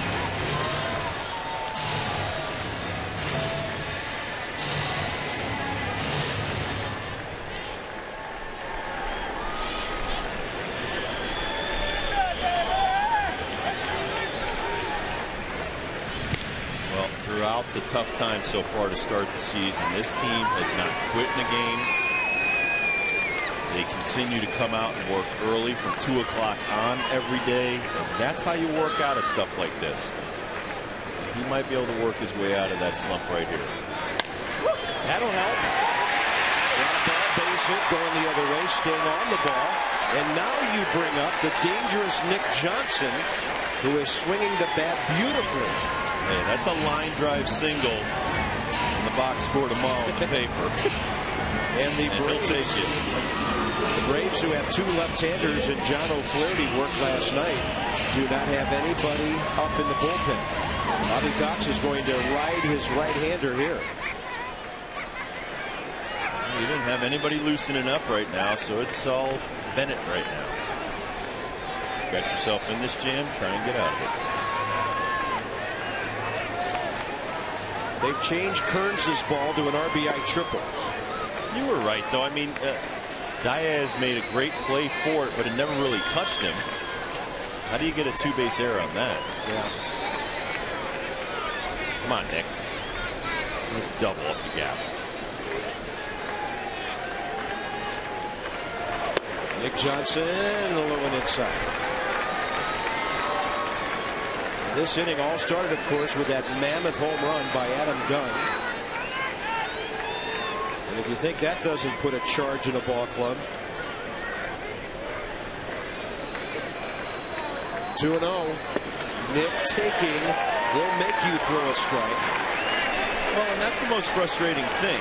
You know, the term is called spitting on a pitch, and it means you're just taking a great pitcher's pitch, and it frustrates you because you're thinking he's definitely going to swing at this, and when Nick doesn't, you see the frustration on the pitcher. I hated it when guys stood there and took pitches. Drove me crazy. I can only imagine what Dunn and Nick do to pitchers. Yeah. 3-1. And that's at the knees.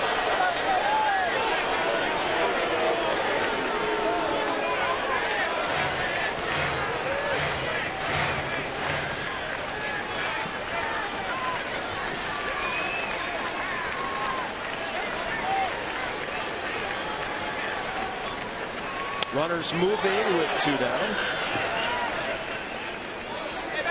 I'm telling you, that Josh Willingham pinch hit really revved up this ballpark. Cold, rainy Tuesday night. Ball game started an hour late, and here we are in the bottom of the 6th. Debbie Taylor, Rob Dibble, I'm Bob Carpenter. The Nats lead it 4-3, out hitting the Braves 9-6. And now Eric O'Flaherty is up. 3-2 again to Nick. He takes a fastball right down the middle. Boy, you talk about the best of times and worst of times in that 6th inning. Adam Dunn got it going with a solo home run, and the Nationals scored 2 more to take a 4-3 lead.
have a big number in the sixth. The guys are really hitting well. A couple have taken third strikes on fastballs right down the middle. But this team can hack, and they're pretty patient at the plate. Well, and Jesus Flores is contributing. You see Josh Willingham. When things are going very well, everybody, even guys coming off the bench, are contributing to the either wins or the close games that we've been playing.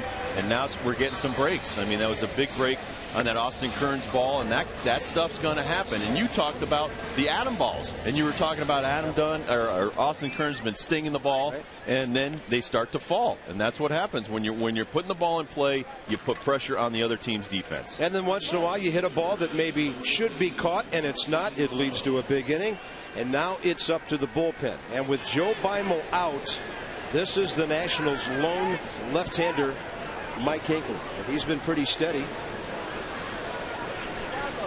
Mike's control has been a bit of an issue. He usually doesn't walk hitters like he has so far. Well, you also talked about how excited Mike was to make the club out of spring training. He's a great young man, and he may be trying a little bit too hard, but I think he's up to the task of pitching in the 7th and 8th inning to try to get the ball to Joel Hanrahan. 7 walks in 5 1/3 innings. Last year, Mike had 3 walks in 14 innings in his major league debut, and he appeared in 14 games. So for the Braves, Martin Prado bats for the pitcher Bennett. X one foul, 2 balls, 2 strikes.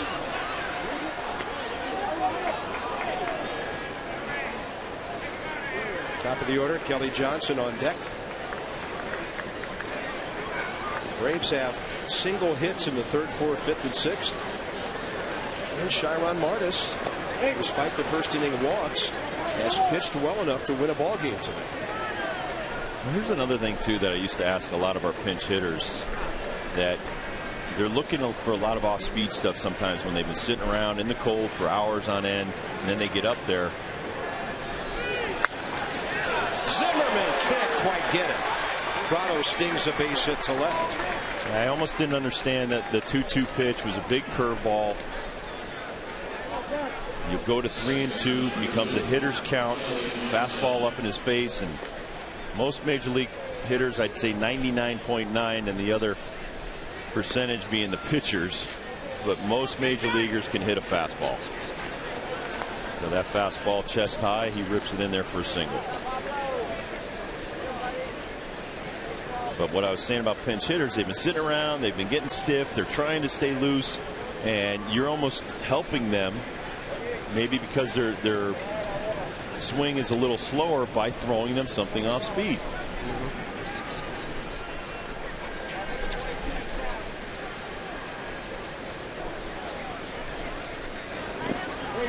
Kelly Johnson shows bunt. Flores keeps the ball in front. That keeps the runner at first. Well, if he's going to give you the out, take the out right here. Don't pitch away from a guy trying to sacrifice bunt. Hey, you're ahead, and the countdown for the last 9 outs is on. Yep.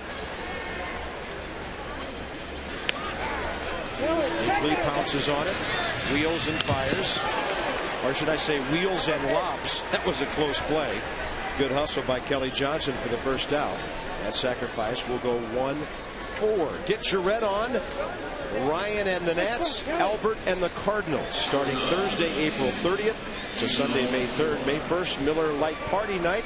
On Saturday, we celebrate Latino Heritage Day, and you get a free Los Nacionales t-shirt if you're one of the first 20,000.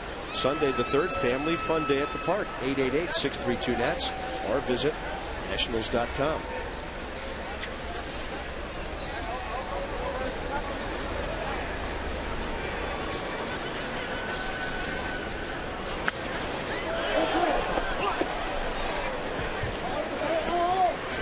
Escobar thought he had something to work with there. He was frustrated at that. Well, defense first over up the middle. Worrying too much about the base runner.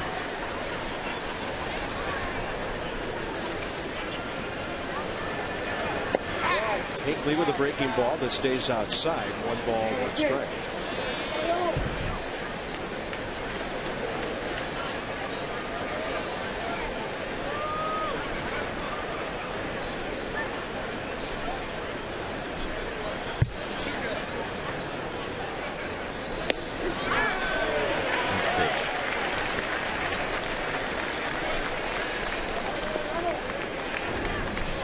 It's a great 1-1 pitch. It's even pitcher and hitter, and then he gets ahead right there, puts it in the pitcher's count. Great breaking ball on the edge.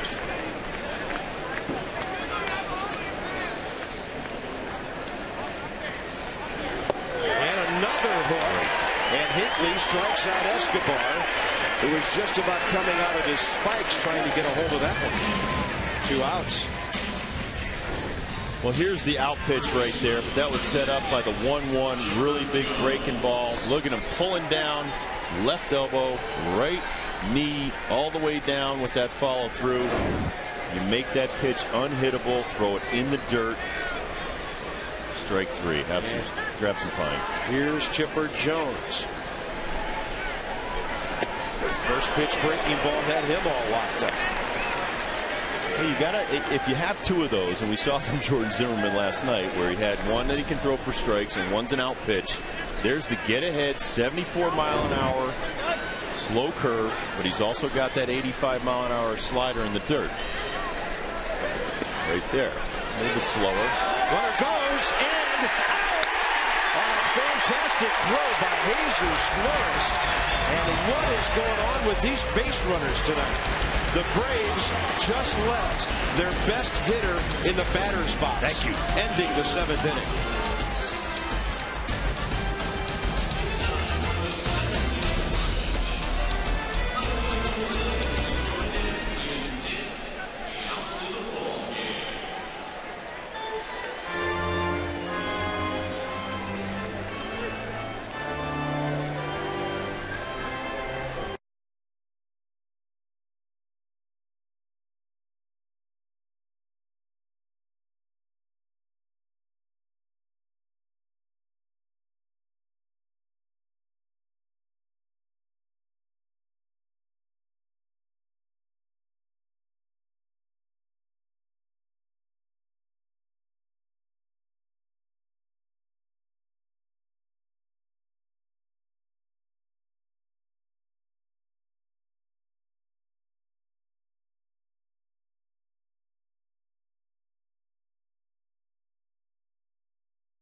Rob, can you afford to do this when Chipper Jones is the batter? Absolutely not. You have to make sure you're going to be safe at third, almost like the Elijah Dukes being thrown out there with no outs, trying to steal third. Jesus Flores comes up. He just makes a great throw right on the shoes right there. And Prado is not going to be welcomed so readily back in the dugout by Bobby Cox and that coaching staff.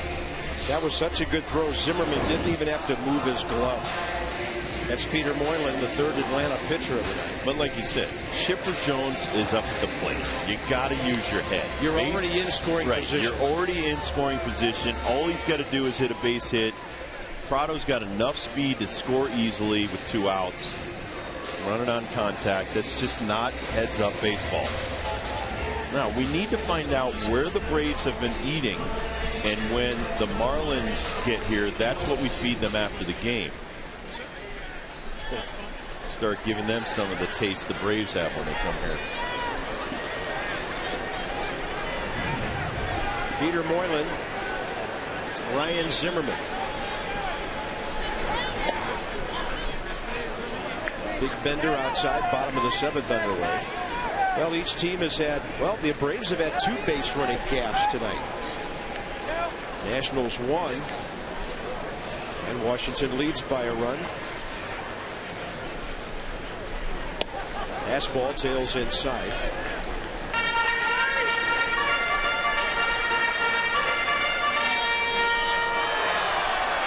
will be playing that interview between myself and Ryan Zimmerman later when we're in New York. But tough to be a hitter, make that split decision. Should I go the other way? Should I pull it? That's nasty at the knees. Yeah. Like that pitch right there. It's sinking, coming down on the inner half. Like I said before, does every pitcher on the Braves throw a sinking fastball? Yeah. Well, their pitching coach is Roger McDowell, had one of the best. Zimmerman hits it hard to right center, and that's exactly where Jordan Schaefer was playing. In a straightaway configuration, that's in the gap, but he was over toward right center. Ryan has hit the ball hard nearly every time tonight. Even the double play ball he hit was sharply struck. By the way, the weather that passed through here has arrived in Philadelphia. They're in the 7th inning. Phillies 11, Brewers 3, and they're delayed. 11-3 score. They may not wait around a long time on that one. Here's Adam Dunn, 1 for 3 with a long home run. Well, in typical Jamie Moyer fashion, we were watching that game. He gave up, I think, a 2 or 3 run homer to Ryan Braun early. Yeah. And there was a solo shot in the first. They ended up winning 11-3, or they're winning 11-3 right now. Yeah. By the way, Ryan Braun hit another one later. Okay. Second one of the game. He does have 2.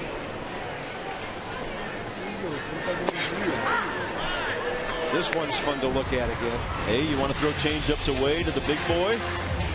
That's what you get. Such an easy swing and such a long result. And boy, he's meant a huge difference in the middle of this lineup. Adam Dunn now, 4 home runs, 12 RBIs, 17 walks. He's been on base in all 13 games.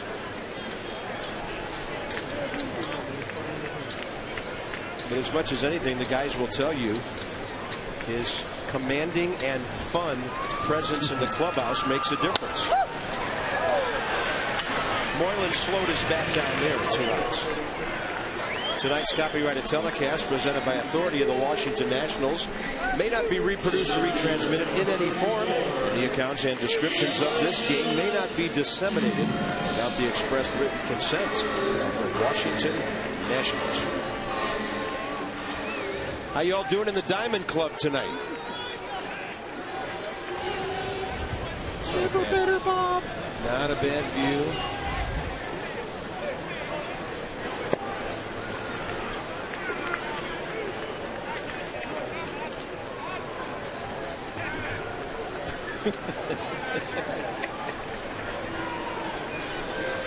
Yeah, we know Johnny and Ray enjoy themselves in some of the different spots around the ballpark. I have a feeling they found their way indoors tonight. Did you see that torrential downpour when Mike Rizzo was on Nats Extra? Hats off to those guys and all our pre and post game production people for the conditions under which they had to work from 6:30 to 7 tonight.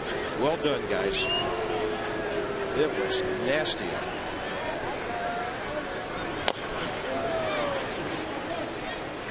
Then they send Debbie out in the dugout when it's coming down like that.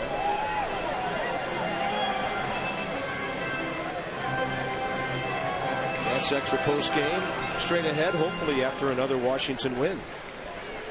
Nats haven't been able to put 2 together. Maybe tonight's that night.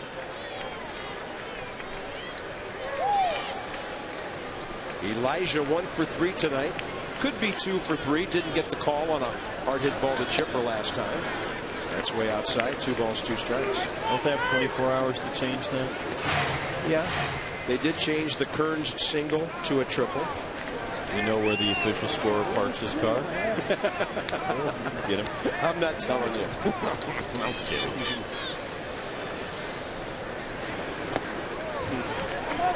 Oh, we got the IRS right down the street. Do some kind of audit. We want more hits. There's no activity in the Nationals bullpen. And I think what Manny's doing here, he likes Chipper Jones batting right-handed. Not that you like it, but you prefer it. But then there's the left-handers, Kotzman and McCann. So Hinckley's the only lefty. 3-2 to Dukes. Just missing. Great take For a moment, we thought Gary Cedarstrom might punch him out. We'll check it on pitch track. This is 93 at the knees on the inner half. Well, 90, but didn't get the call. You know what, Rob? When you look at that pitch, the pitcher got it right. So did the hitter. So did the umpire. Because that was a good 3-2 pitch. Here's Kearns and Austin having a big night. 2 walks, an RBI triple, 2 runs. But what Rick Eckstein and Austin have done together to make adjustments in his hitting after his rough 08 has been very impressive so far.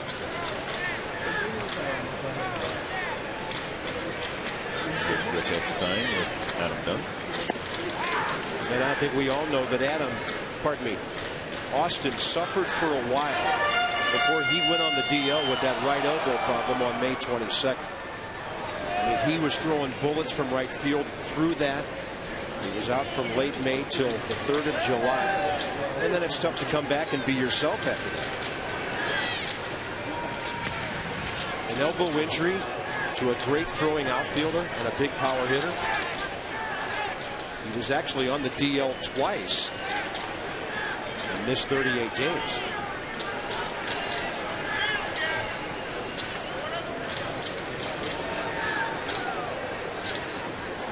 Dukes a short lead. And quickly 0-2. You know, when you look at the Braves lineup tonight, the save might actually take place in the 8th inning. Jones, McCann, and Kochman. Nats get through that. It's not going to be easy, but that's a huge step forward. This might indicate breaking ball with a catcher set up. Instead, it's a pitch out on a fastball, and Brian McCann had to reach back. They thought Dukes might be running on 0-2. Well, you talked about the save maybe in the 8th inning. Every pitcher in that bullpen has to be ready to act like a closer. Whether it's the 6th inning, 9th inning, you've got to be ready to shut the door, get that final out of the inning, get us off the field. There's that breaking ball way outside.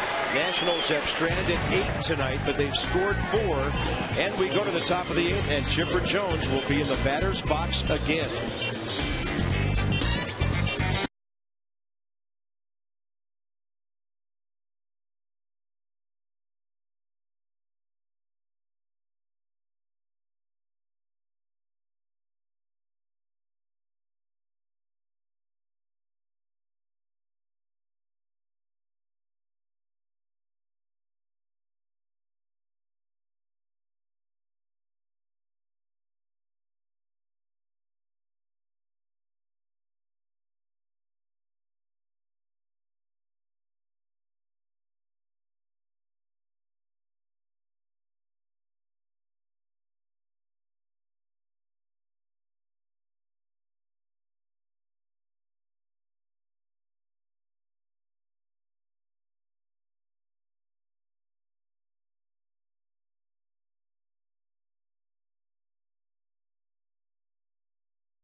Lots of baseball yet to be played tonight. 4-3. We go to the top of the 8th. A lot of really neat baseball artwork around this ballpark. Well thought out, well designed, well executed. And we'll see if Mike Hinckley can do that as well. Chipper Jones at the plate with a ball in the dirt. had Martin Prado trying to get to third with 2 outs, and Jesus Flores gunned him out on a fantastic play.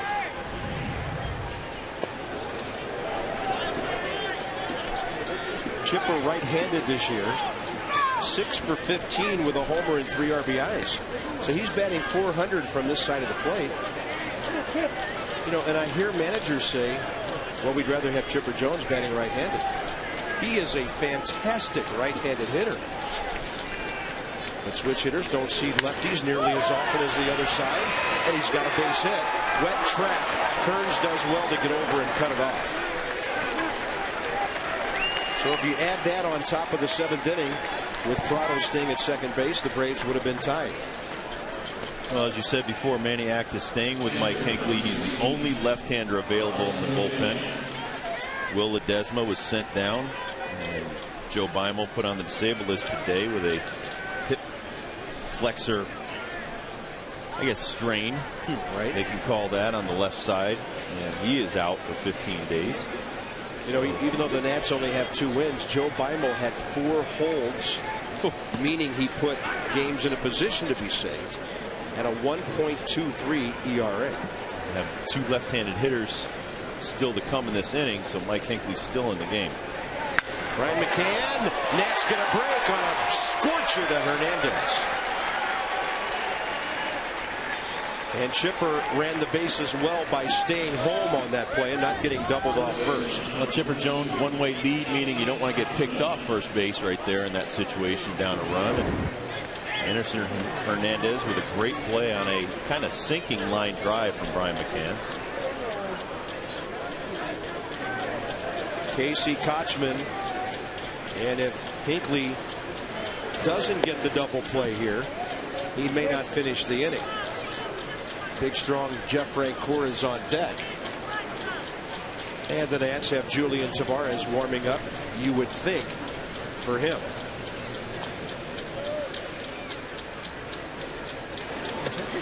Breaking ball, front door variety, catches the inside corner.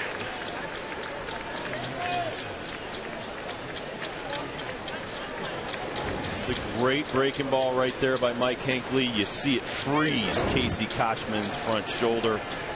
He's not even going to offer at it. 1 ball, 1 strike to count.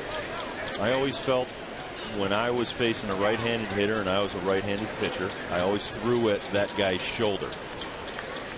You saw that pitch right there. Start out right at Casey Kochman's front shoulder, and he flinched. That's all you need. And if you don't throw it at his shoulder, it's out over the plate by the time it gets there, right? And he gets his arms extended, and you get some dirty looks from your manager. And he gets gray hair. Although Manny doesn't have hair. Well, I don't know if we're giving him gray hair, or the pitchers are giving him gray hair. Yeah. Left center, Dukes stalking it. 2 outs. We got a Duke there. And we'll see if Hinckley finishes the inning. He will not, as Manny comes out to get him. All in all, a good outing for Mike Hinckley. He retires 4 of the 6 batters he faced, and then he got another out on the attempted steal of third by Prado. So Hinckley keeps the Nats ahead. It'll be Tavares and Francoeur, former teammates, by the way, straight ahead.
Coming on, Randy Sinclair told me before yesterday's game that he wanted his relief pitchers to be more confident and go right at the hitters.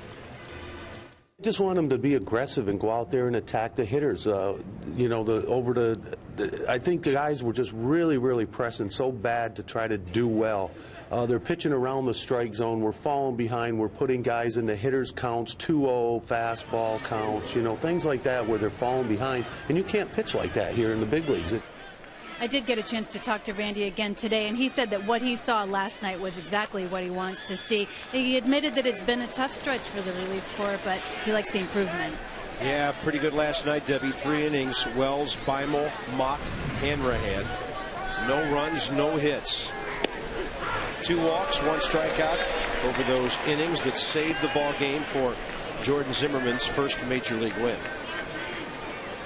2 outs here in the 8th, and Jeff Francoeur 1 for 3 with an infield hit. Tavares is ahead.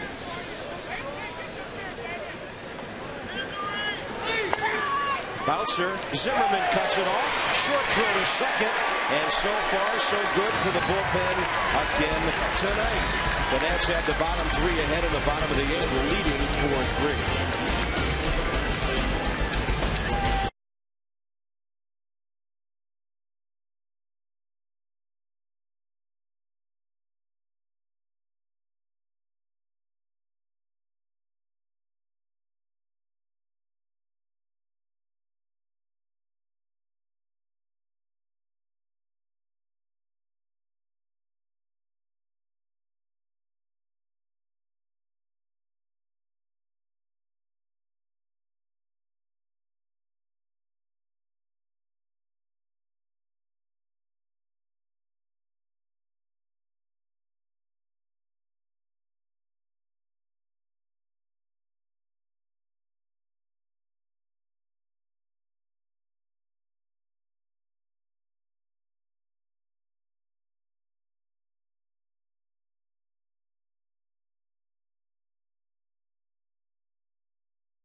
Advancing quite nicely this one into the bottom of the 8th inning from beautiful Nationals Park. Game summary: Austin Kearns has been on base 3 times tonight, scored twice, driven a run home. Adam Dunn, well, he was the leadoff guy. You know, leadoff guys get base hits and run around.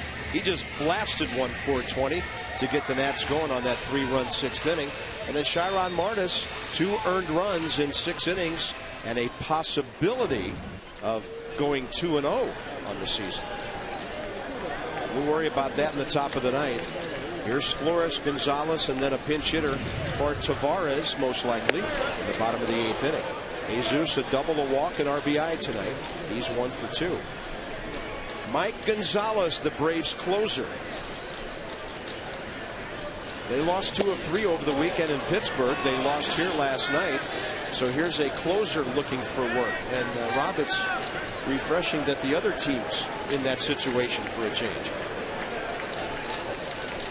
This guy's got a lot of different things he throws at you. Off that crazy setup and a lot of moving parts.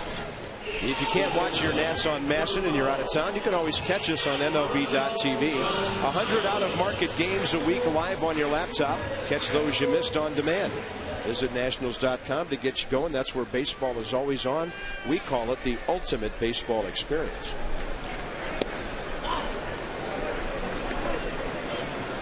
Alberto Gonzalez with a base hit tonight. So Gonzalez and Hernandez showing signs of life. despite being collectively 2 for their last 33.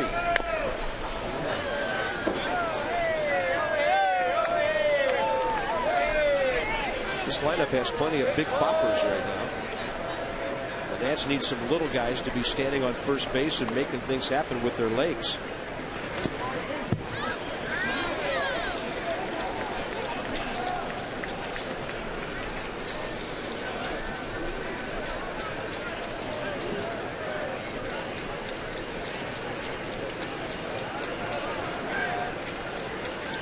Update on the Mets in a moment.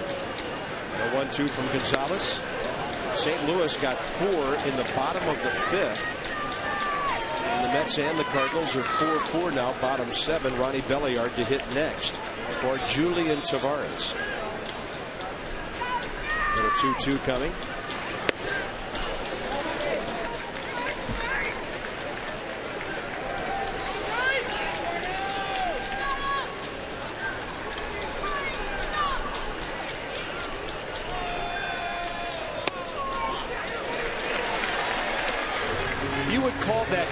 A walk. Nets Extra coming up post game, presented by Verizon Fios. Out near the trees out there, Shylon Martis able to battle all night. Ray Knight will break it down. The Keys do a suicide squeeze. The Nats tried it once tonight, but Martis fouled off a bunt. And a preview of John Lennon and Jair Jurgens tomorrow night. Will the Nats be going for a sweep? Here's Ronnie Belliard. Ronnie fits the mold of what you want from a pinch hitter. First good pitch you see, hack. He's 0 for 4. Guys who've been great pinch hitters over the years. And of course, we had Lenny Harris on this staff last year. And guys like Mark Sweeney, Greg Norton's in the ballpark tonight. They will tell you in late game situations, you do not let a hittable strike go by. You come off the bench, you're aggressive. You'd rather be behind 0-2 fouling off a couple of pitches than to stand there with the bat on your shoulder. Well, this is Gonzalez. He's standing on the right side of the rubber. He's a left-handed pitcher, and it's kind of a deception tool. The hitter gets very uncomfortable because it looks like he's throwing right at him. Now, will he move over at all for a lefty? Well, if we get a lefty, we see one, we'll find out. Exactly. I would say yes, because that would make his breaking ball to a lefty seem even more right at him.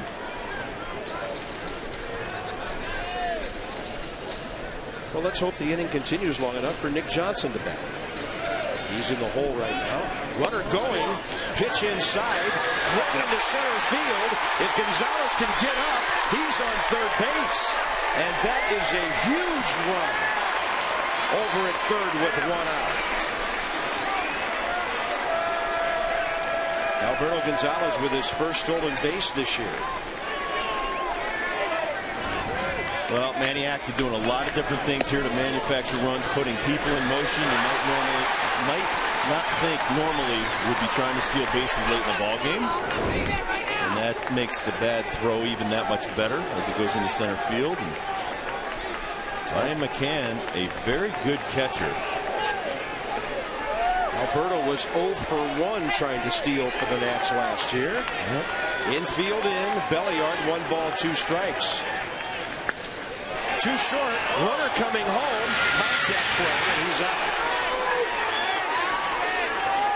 Escobar guns him out, 6-2 on the fielder's choice.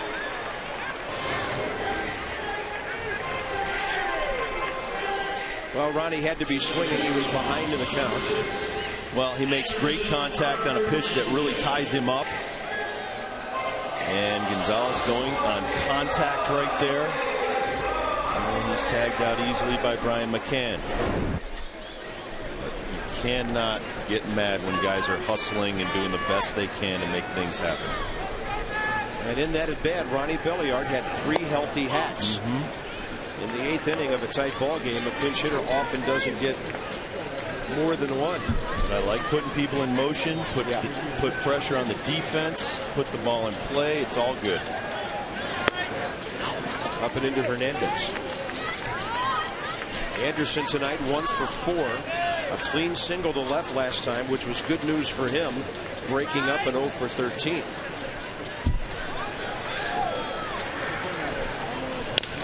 That's a broken bat. Ball gets by the mound, and this is a hit. And when you're slumping, you'll take it. Oh, it's another line drive in the box score tomorrow. Hey, you know what? I thought that ball hit the batter. I did too. Don't say anything. Yeah, they're going to call him back. No. Home plate umpire Gary Cedarstrom is going to Let's see the replay on this. back. Mike Gonzalez on a fastball in the inner half, and yeah, it does hit off the front foot of Anderson Hernandez. Check his left foot. Boom. I was surprised when he started running. Yeah. I think it even broke the bat. Well, Manny Acta, you may be trying to get a conference here. You know, hitters almost always react, Rob, and just stand there when they've hit themselves with a foul ball. You know, they might go hopping around in pain, whatever. That time Hernandez took off. Now the umpires are huddling. Did you see it? Nope, I didn't see it. Did you see it? No, I was watching the runner. You know, I mean, for anybody but the first base umpire, I don't see how they could see it. Yeah, that's a tough call.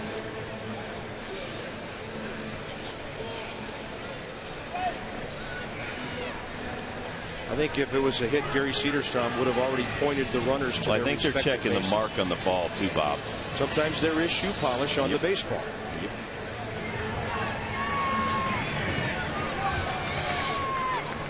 That's all right. Here, nice square line drive single. One more look here. See him hitting down on the ball. The ball in the inner half of the bat hits right off the instep of his spike and then goes fair. So the count. Now got to make sure the count is right. 2-1. They got it right.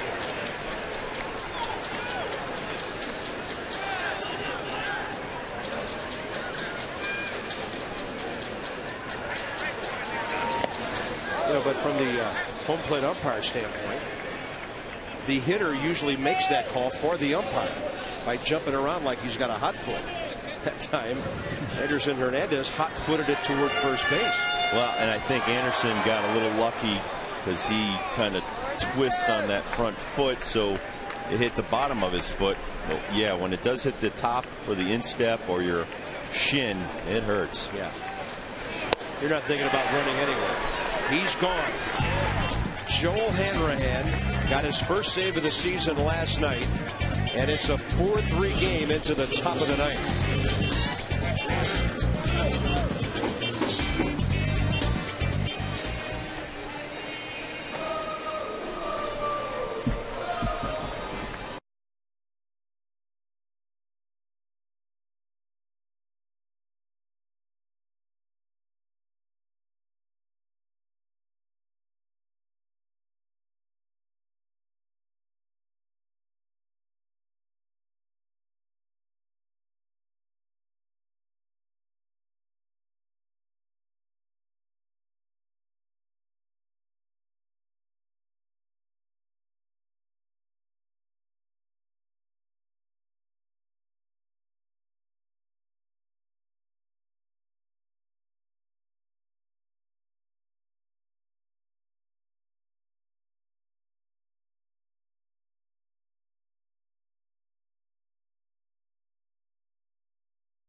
A long night because of a rain delay, but now the Nationals are trying to close out another win. We'll get you going at 7 o'clock on Masson 2 with the ball game. And for the Braves, Jair Jurgens beat the Nats on April 12th even though they only went 5 1/3. And then for the Nationals, John Lennon, 2-2 career against the Braves. We will start you off at 6:30 Verizon Nats Extra, hosted by Johnny Holiday and Ray Knight from left center field. About 100 feet in front of them, Justin Maxwell is into play left field for Adam Dunn and bat fourth.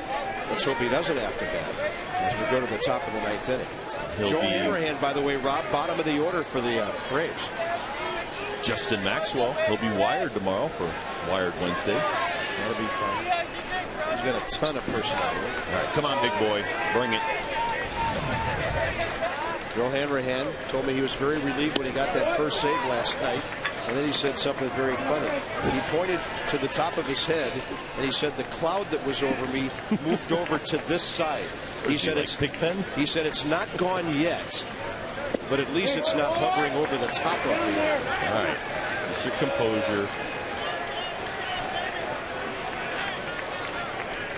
Get your center, get your chi, and throw some strikes.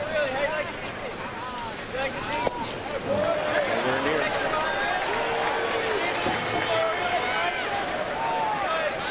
Like I said, bottom 3 in the order. You don't want to turn the lineup over and get it back up to some of those guys. And safe to say, Matt Diaz down a run, taking there.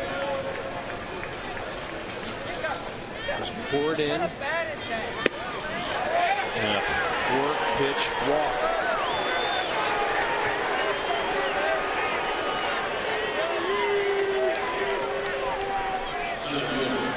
Number 8 man, Jordan Schaefer. You make a mistake to this kid, he can hit it out of the ballpark.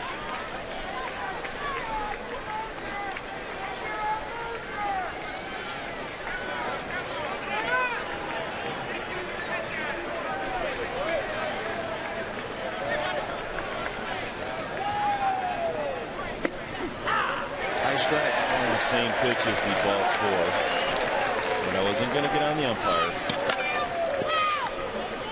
Sometimes it's a little easier as a righty to throw strikes to lefties, hit that outside part of the plate and just pound it and get a ground ball.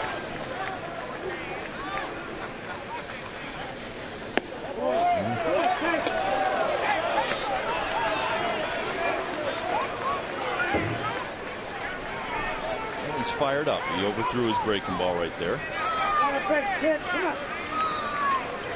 That's infielders looking for a ground ball. Schaefer very fast for a guy hitting 8th.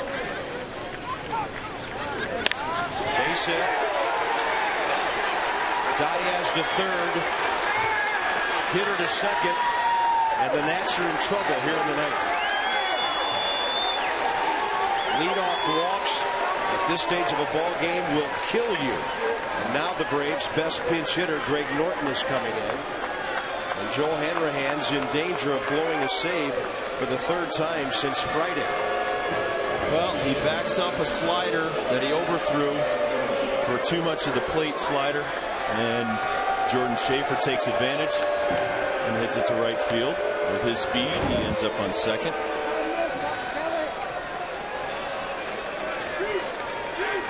Norton, this is interesting. Greg Norton as a pinch hitter is 0 for 10 this year. The Nationals will concede the tying run to get it out on a ground ball to a middle infield. The only way they'll come home is pitcher, 1st or 3rd. I don't remember Greg Norton ever starting a season 0 for 10 coming off the bench. He was a .316 pinch hitter last year with 3 pinch home runs.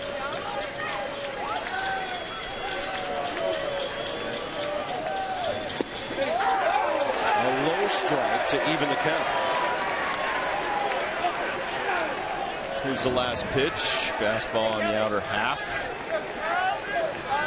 Maybe a seam touching the corner. We'll take it. Evens the count. Swing and a miss on a breaking ball, and a great job of a stop by Jesus Flores. He may need a minute.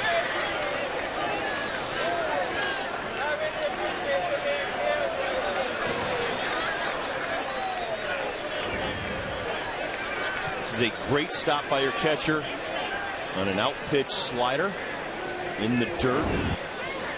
Looks like he got him in the gut.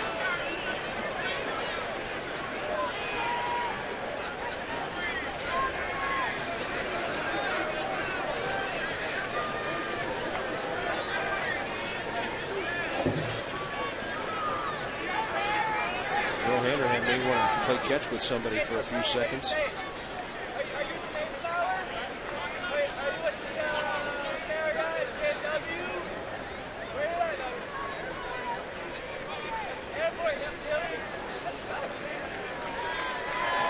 Jesus is tough. He'll stay in the game.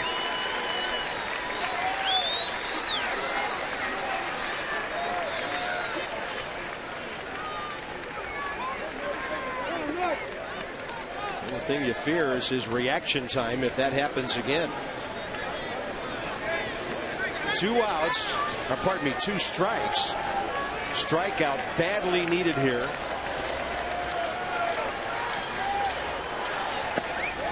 A little bit low with his slider. Home plate umpire Cederstrom saw it clearly, didn't even allow the appeal down to third. Well, Joel's working him down. He needs either a ground ball right here or a strikeout. You don't want to throw a fastball up in the zone that he can hit for a fly ball to tie the game up.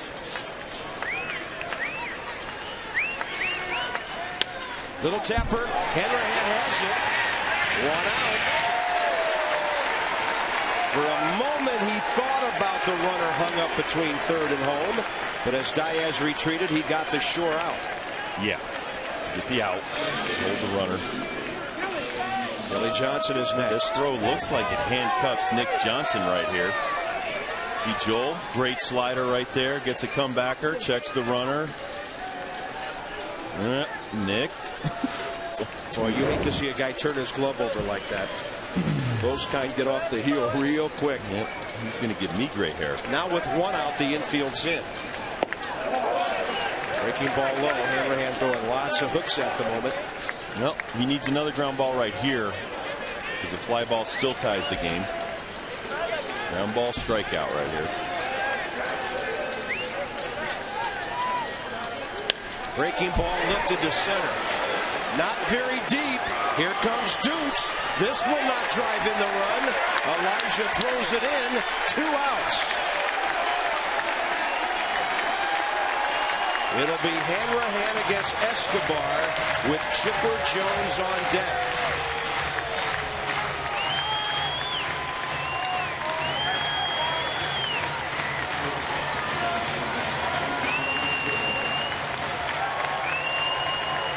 Now you can forget the runners, and just go after Escobar.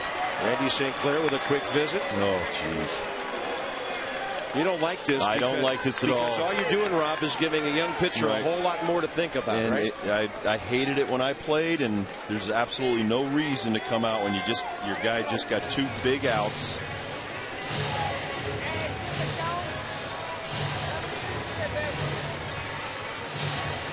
There's no need to overthink the situation. You're either going to win it, or it could be tied. Where you got to be your own pitching coach. I told you last night. Guy you've been waiting for all night right here, Bob. Yeah, the last batter of the game. Yep. Yunel Escobar, 1 for 4. A big, strong shortstop with power. Line drive. Hernandez has it on a hop. Nationals win. And what a spine-tingling save by Joel Hanrahan. And how about the bullpen now the last 2 nights? As one of Joel Hanrahan's favorite songs says, how do you like me now? The Nats hold on to beat the Braves 4-3. They've beaten Atlanta